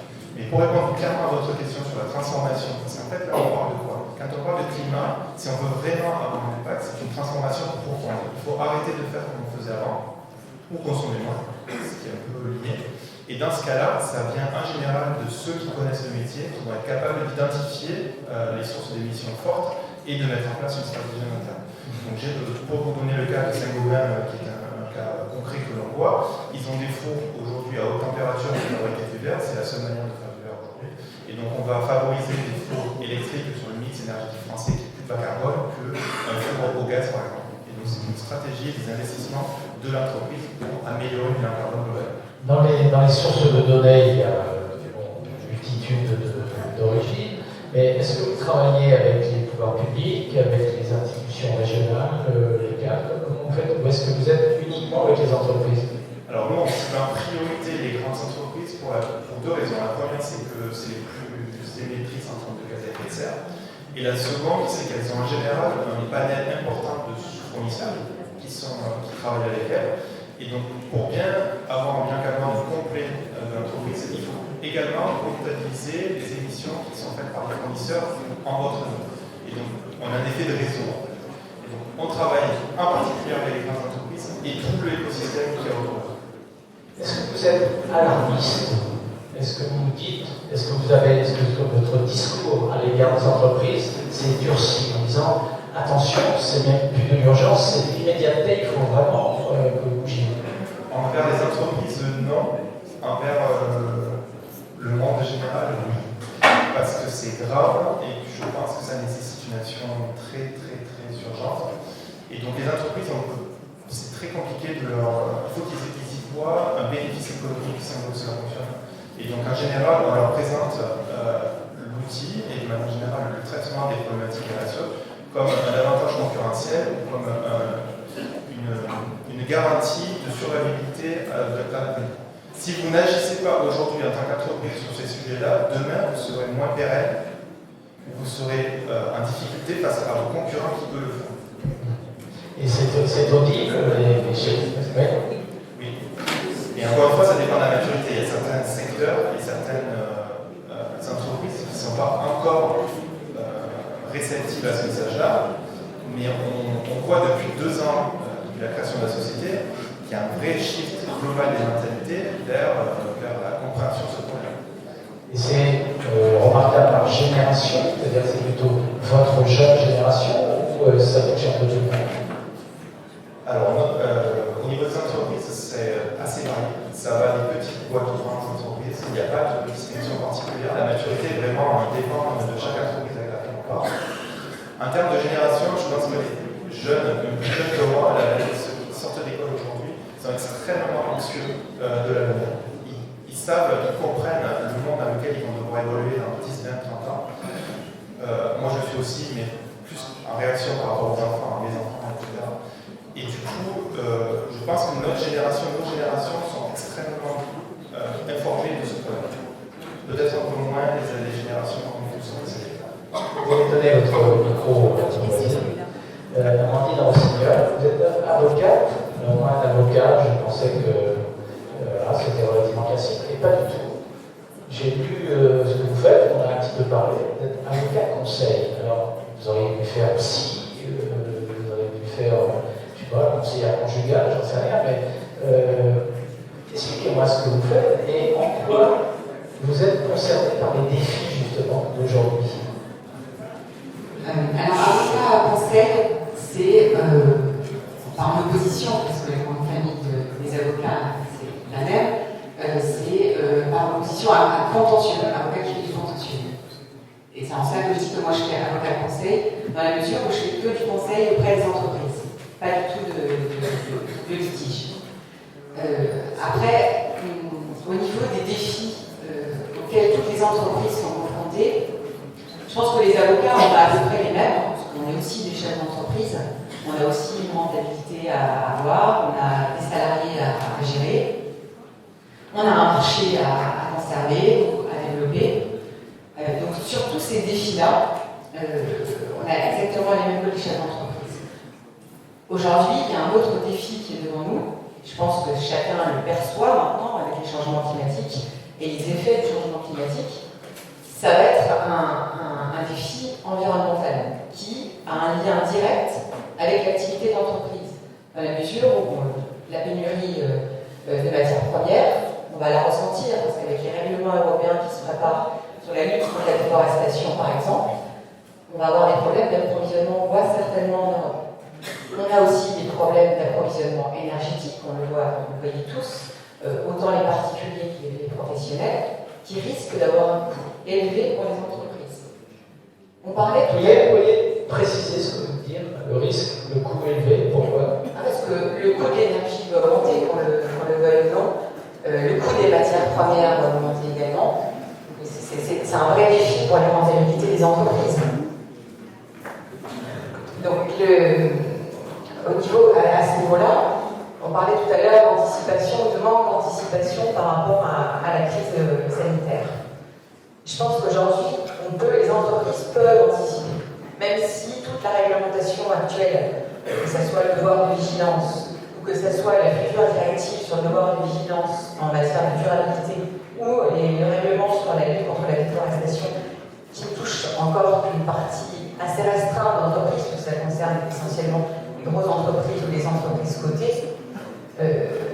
Malgré cela, je pense que par effet de ruissellement, et parce que chaque entreprise qui noue des relations avec une autre entreprise va être obligée de lui imposer, en tout cas les grosses entreprises vont imposer à leurs partenaires, même les petites entreprises, tout un tas de règles, charte éthique, code de bonne conduite, des clauses dans les contrats qu'elles vont devoir intégrer. Et elles vont devoir en tenir compte. Vous allez faire peur parce que quand vous utilisez le verbe imposer. Mais c'est bien le cas, puisque c'est un problème de poids économique. Les partenaires des grosses entreprises, c'est où elles acceptent la plupart du temps les conditions qu'on leur impose, ou la grosse entreprise trouve un autre partenaire. Dans l'exercice de votre travail de conseil, est-ce que vous êtes témoin de souffrance au travail, nouvelles? Alors non, parce que moi je ne fais pas de droit social, donc la souffrance des salariés, je la perçois. Je suppose que de temps en temps, les confidences amènent des témoignages. Et je ne sais pas si j'ai de la chance, en tout cas les chefs d'entreprise travail sont la plupart du temps assez optimistes. Et d'ailleurs, je constate que sur notre territoire, on a beaucoup de belles innovations, beaucoup de belles initiatives en termes d'innovation, et l'innovation touche, que ce soit au niveau technologique, que ce soit au niveau social. On voit pas mal de formes de sociétés qui se développent, des sociétés commerciales qui intègrent effectivement, on l'a vu avec Mediaset. On a des entreprises qui choisissent de rendre actionnaires leurs salariés, que je trouve très intéressant comme concept. Mais il y a aussi d'autres formes de sociétés comme les SCOP, comme les sociétés civiles d'intérêt collectif. Il y a tout un tas de formes de sociétés qui se développent. Et je trouve que la dynamique sur nos territoires est assez belle, sur tous les sujets qui concernent l'environnement, la RSE en général. Qu'est-ce qu'il faudrait mettre en place? Qu'est-ce que vous voyez vous, comme possibilité de modification de l'organisation du travail, de la relation à l'entreprise? Comment vous voyez les choses pour les années à venir? La manière, si on parle du défi environnemental et des défis RSE liés à l'environnement, je pense que l'initiative vient toujours de celle du chef d'entreprise. Je pense aussi que quand on voit les défis à relever, on sait tous qu'à notre petit niveau particulier, on va avoir du mal à faire bouger les choses. On sait aussi que les États ont du mal à se coordonner pour avoir une vraie réponse efficace sur les urgences climatiques. Je pense que l'entreprise, c'est le bon format, en tout cas c'est le bon endroit, parce qu'elles ont un pouvoir économique et un pouvoir du coup de changement plus important pour initier des choses à ce niveau-là. Alors j'espère en tout cas que les entreprises vont s'emparer de ça. J'ai l'intime conviction également que si les entreprises ne se préparent pas maintenant à tous ces nouveaux défis, demain ça risque d'être trop tard. Vous avez une vision, une vision plus internationale. Est-ce que vous avez l'impression qu'on est un peu frileux, étriqué, ou au contraire qu'on se pose plein de questions que les autres ne se posent pas? En tout cas, pour ce qui est de la RSE, je pense qu'on est vraiment conscient et qu'en France, en tout cas, on a pris des temps sur les organisations des entreprises et sur la mise en œuvre de tout un tas de plans sur la RSE. Néanmoins, on reste aussi contraint par d'autres choses. On a la RGPD, ce qu'on disait, on voit ça 22, la RGPD, donc tout ça, c'est des couches qu'on rajoute aux organisations trop. Alors, c'est jamais trop, mais en tout cas, ça nous dévie souvent de notre cœur de métier, parce qu'on n'a pas des embauches à rallonge. Donc on prend un petit peu de temps sur des métiers spécifiques, et puis on leur demande de... Vous en parlez avec des élus, des représentants, députés ou sénateurs, vous leur dites d'arrêter de faire des lois? Non. Je pense que c'est pas notre métier. Nous, on vit avec, on traite avec les éléments. C'est un peu aussi, on parlait d'agilité tout à l'heure, c'est un peu l'ADN aussi des entreprises, d'être capable de s'adapter. Alors le problème de l'agilité, c'est bien de le dire, alors, on peut se gargariser, on est agile, sauf que l'agilité, ça veut dire prendre des décisions avec moins de données. Et donc, c'est d'accepter de se tromper aussi. Puis d'accepter que nos collaborateurs se trompent aussi.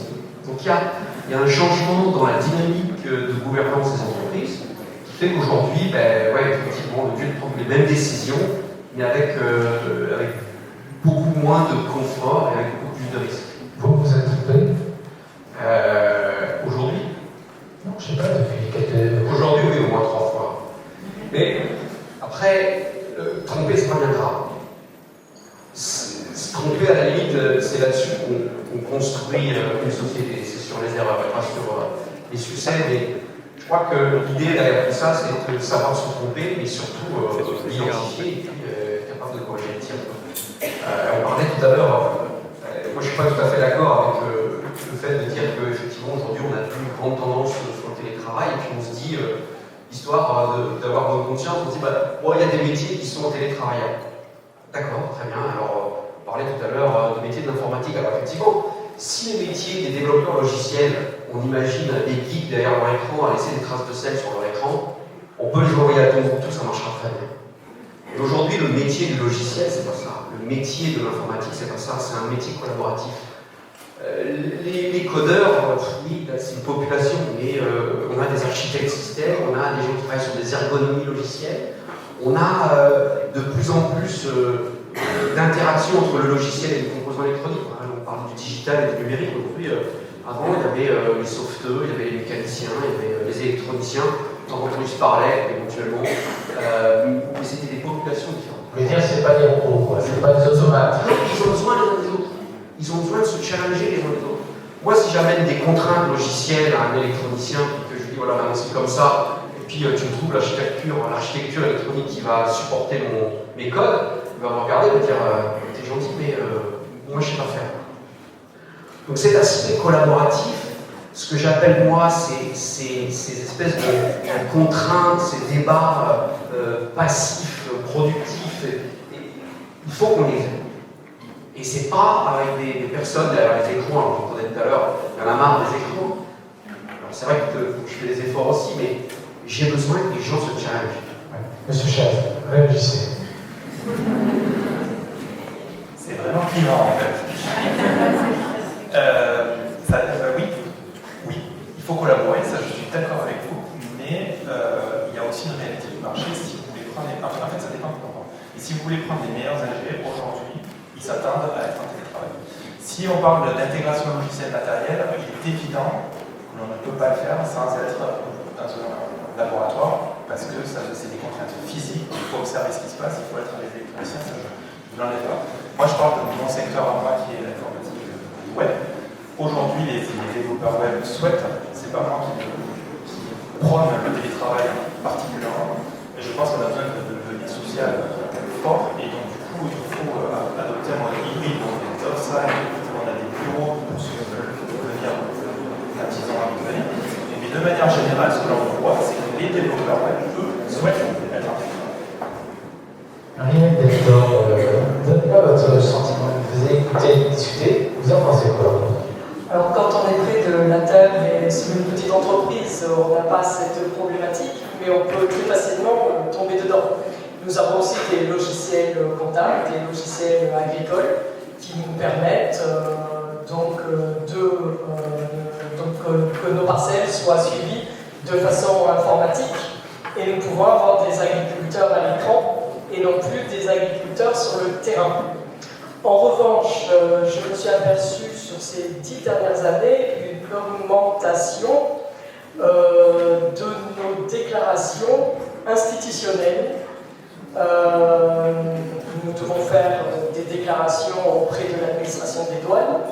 Nous nous apercevons que ces dossiers sont de plus en plus lourds à remplir. Mais je dirais qu'il n'y a pas que l'État qui est coupable ou responsable de cette augmentation du travail administratif. Je dirais que nos propres syndicats d'appellation y contribuent largement. Nous avons aussi énormément de contrôle de la part des syndicats qui sont eux-mêmes contrôlés par des bureaux de contrôle. Voilà, et nous sommes au bout de la chaîne. Et des avocats. Les avocats qui en profitent, c'est ça. Réaction. Sur l'aspect, les avocats embêtent les chefs d'entreprise? Non, au contraire, je pense qu'ils sont là pour les accompagner. Moi, j'entends un petit peu tous les échanges ce soir. Je suis assez optimiste sur le fait que le chef d'entreprise est agile. D'abord parce qu'aujourd'hui, il n'a pas trop le choix. Mais aussi parce que le chef d'entreprise, c'est par nature être agile. C'est trouver les opportunités, trouver les bonnes personnes, trouver le bon marché. Après, sur ces défis-là, en tout cas, il est souvent rendez-vous. Merci beaucoup. Je vais, de manière très discrétionnaire, demander à quelqu'un qui est au premier rang, que beaucoup connaissent ici, François Fontès. Je voudrais savoir c'est quoi les défis pour l'urbanisme, la cité, comment on organise l'architecture de nos années à venir, de nos décennies à venir. Je vais prendre le micro.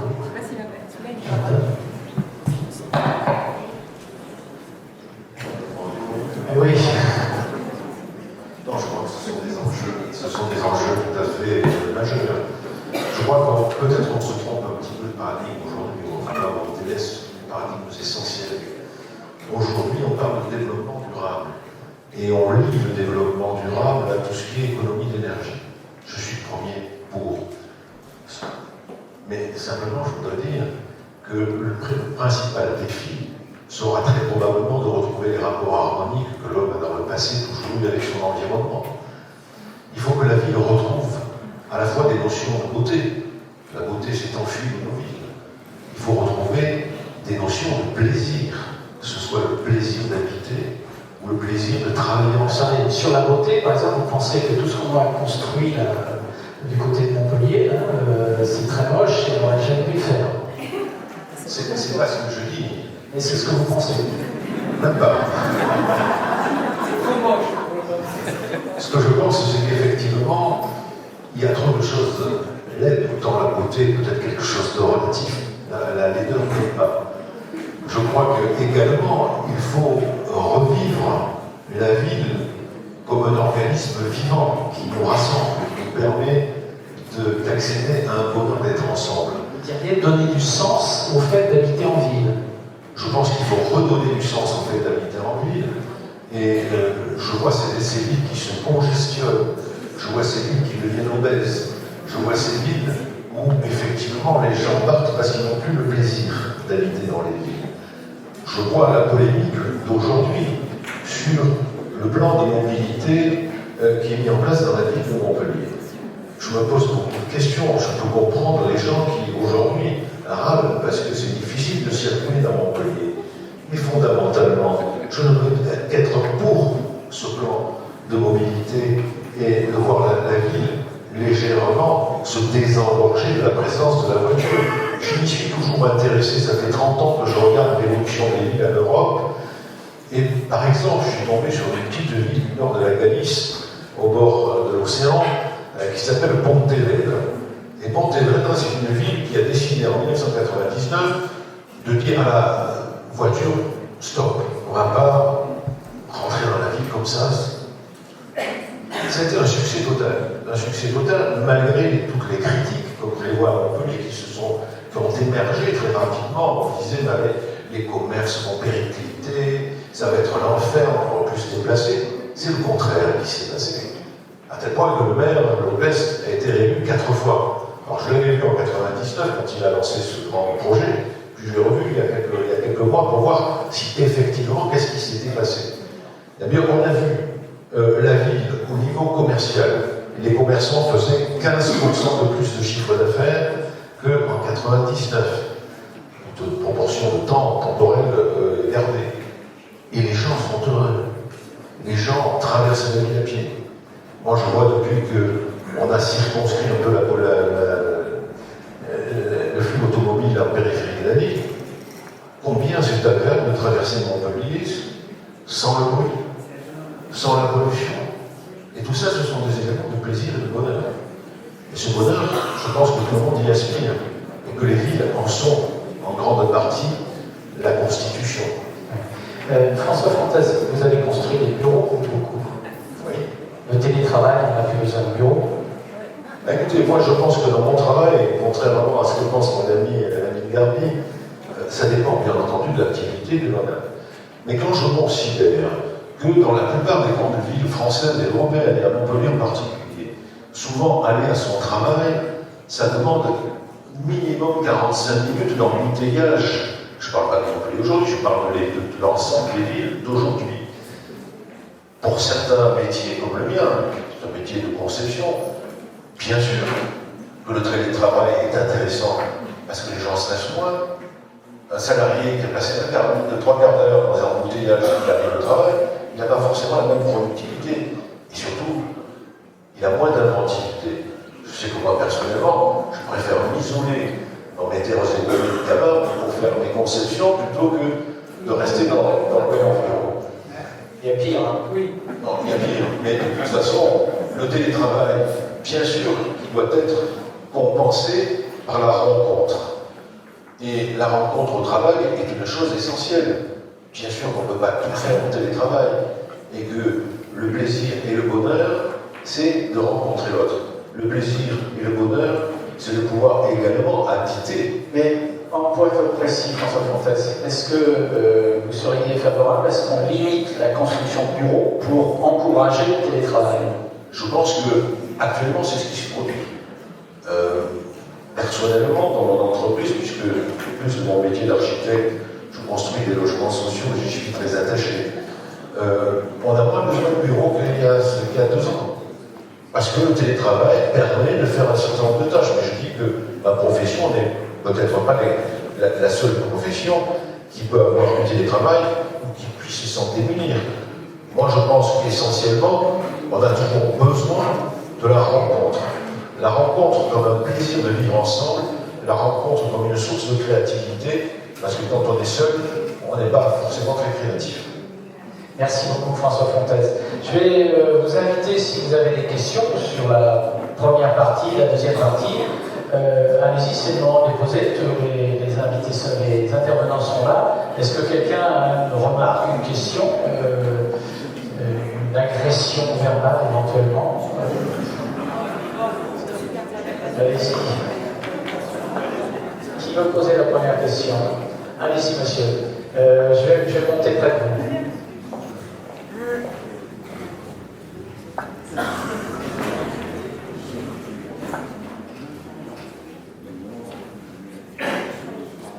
Merci beaucoup. Bonjour, je suis Tanguy Lafarge, je suis chercheur au CIRAD, spécialiste des changements climatiques.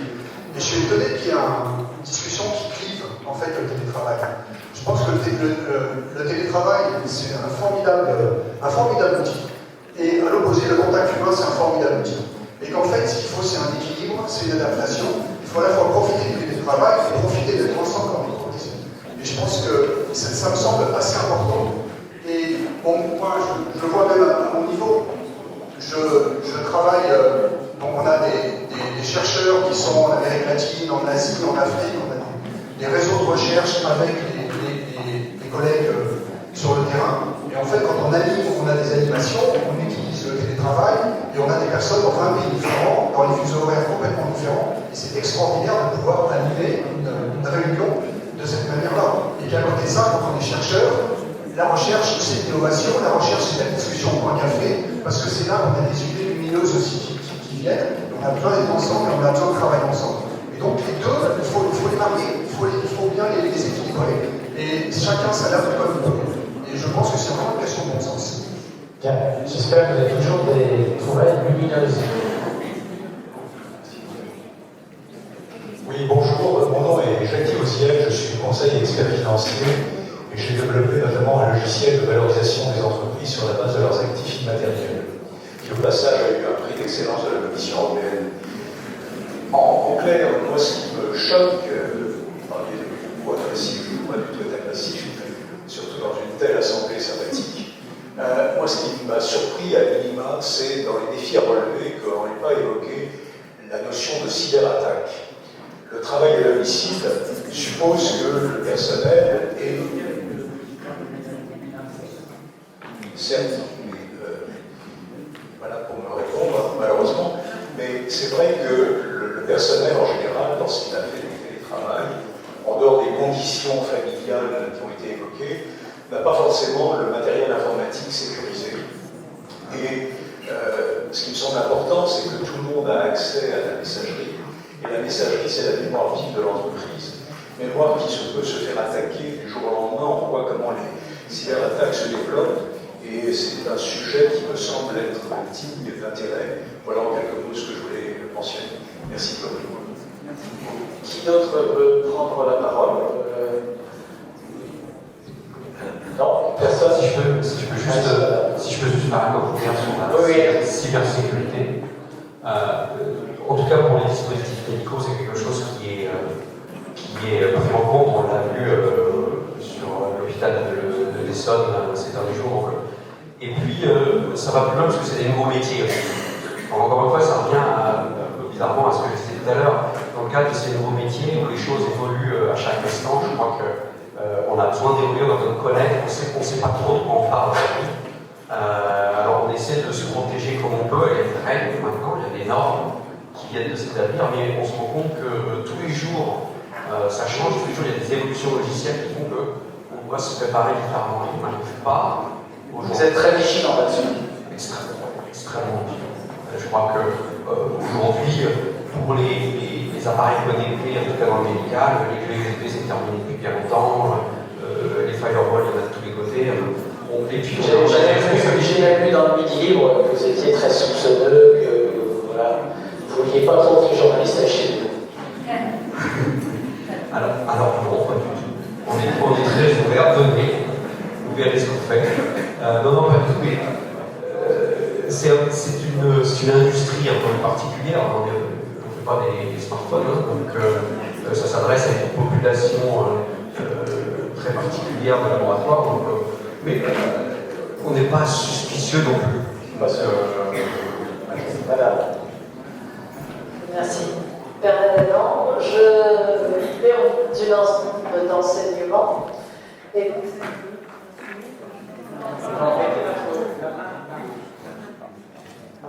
ça, je vais formuler un souhait.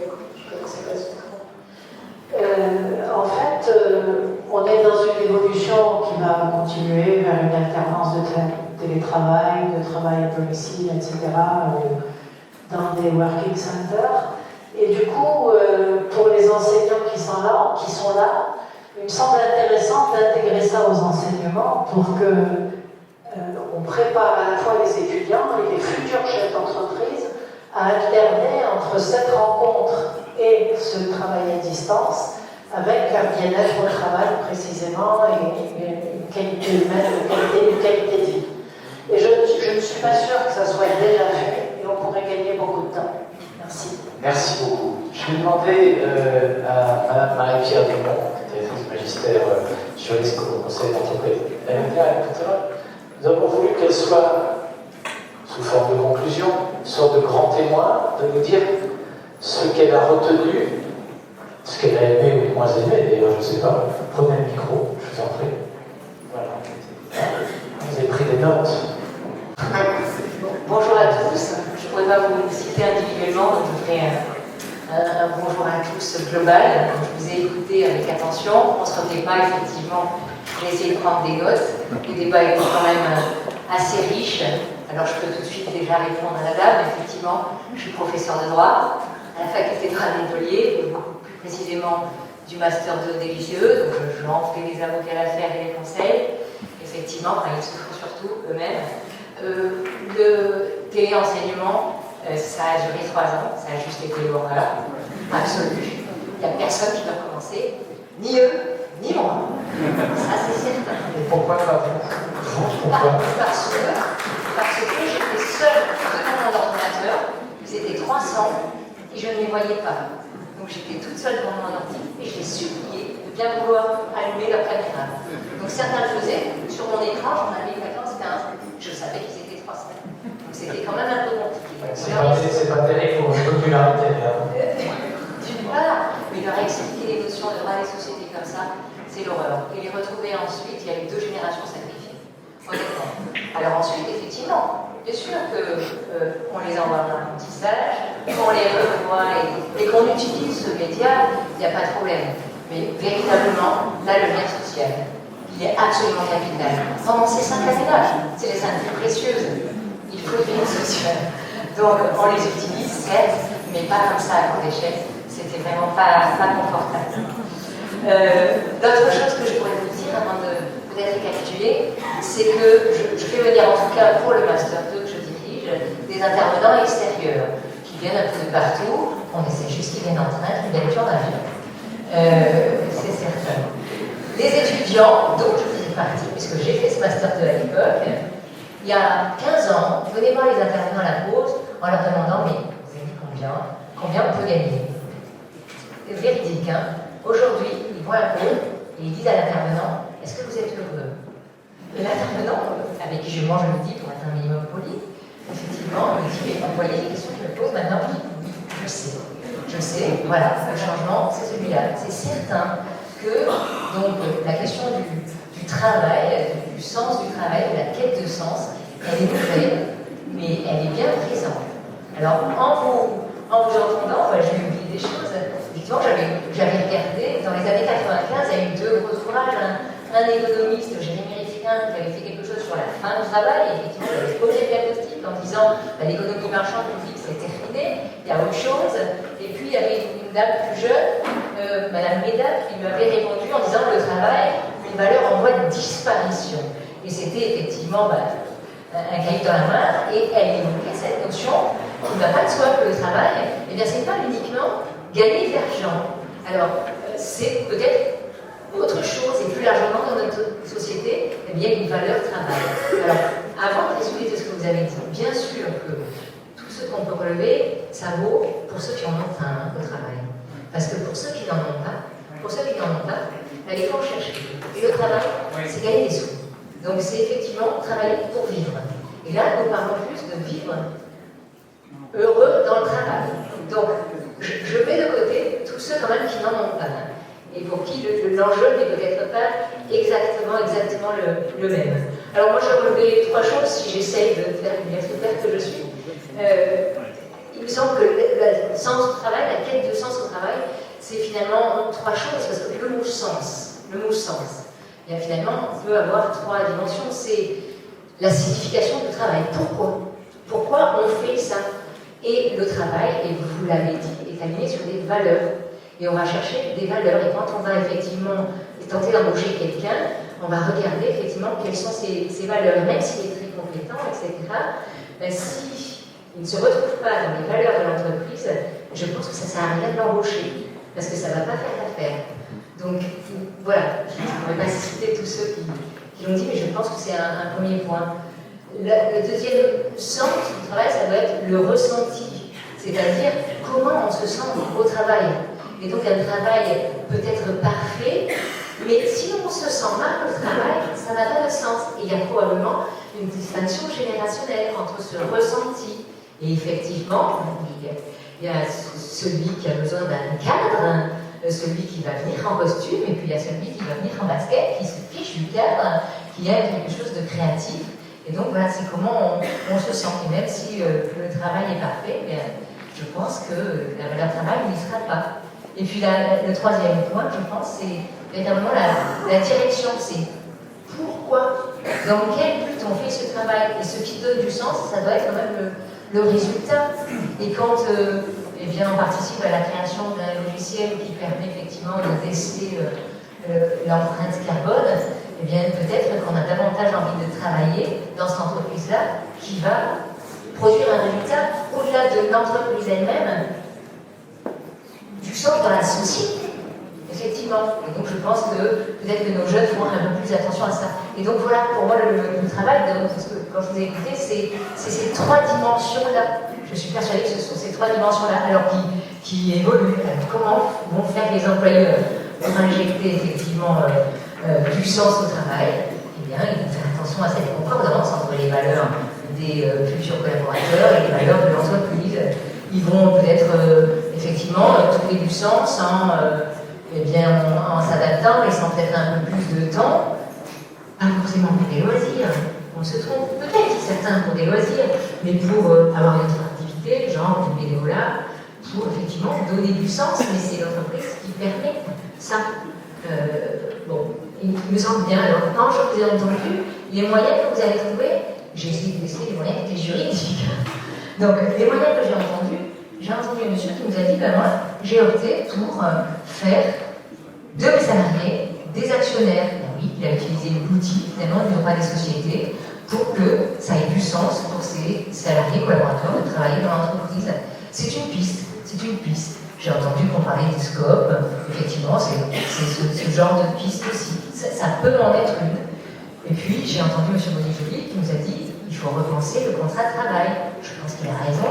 C'est clair que multiplier les CDD, aujourd'hui, au bout d'un moment, c'est plus possible. Il faudra peut-être que ça le soit.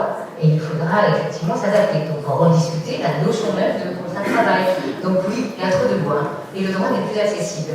Mais pour le faire évoluer, il faut quand même peut-être le renouveler. Et donc, effectivement, penser à cette piste aussi. Mais moi, je pense qu'aux pistes, effectivement, juridiques, c'était pour cette table ronde sur le constat. Je ne vais pas faire trop long parce que je sais que ça peut être crédible au bout d'un moment, mais voilà, ce constat, c'est que, eh eh bien oui, le management a changé, oui, c'était par soumission, c'est devenu par charme, mais ce n'est pas forcément la solution. Et la solution, c'est effectivement peut-être d'intégrer les collaborateurs et de raisonner en cercle, et non pas forcément de façon hiérarchique, je suppose. Enfin, j'ai lu ça d'expérience étrangère. Bon, c'est une piste. Et quant aux défis, ils sont nombreux. Alors c'est vrai qu'on s'est un peu polarisé sur un défi, là aujourd'hui, plutôt le défi climatique. Il y en avait d'autres, monsieur a relevé effectivement qu'il y a bien d'autres défis. La France, en matière de RSE, la RSE, est effectivement pionnière. C'est quand même pas français, hein, ça vient des États-Unis, le purple, d'accord.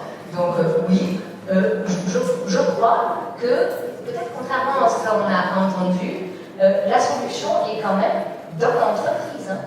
C'est peut-être l'entreprise qui peut générer le risque, mais la solution sera au sein de l'entreprise. Et c'est dans l'entreprise qu'on trouvera effectivement des solutions à ces défis. Alors vous avez proposé plusieurs pistes. Il y aura, alors, on peut croire qu'il y aura un conflit générationnel que nous avons quasiment vu à la tribune. Pourtant, et c'est monsieur qui l'a dit tout à l'heure, la solution est forcément dans l'équilibre. La solution ne peut être que dans l'équilibre. Et il faut, parce qu'il y a effectivement les problèmes écologiques, il y a les problèmes d'insertion, les problèmes d'inclusion, d'origine sociale, etc. Il est normal que les générations parlent entre elles et se transmettent et les défis et les solutions. Donc la solution ne peut être qu'équilibrée, mais ce n'est pas une juriste qui dirait le contraire. On est en train de rechercher l'équilibre. Et ma foi, peut-être quand même, ce sont les jeunes qui auront des réponses, parce que j'ai quand même adoré ces jeunes d'école de commerce qui ont refusé le financement de certaines entreprises qui ne respectaient pas les critères de la RSE. Et ça, ils nous ont fait une leçon de vie. Donc peut-être que ce sont quand même les jeunes qui... On va retenir cette leçon. Merci beaucoup.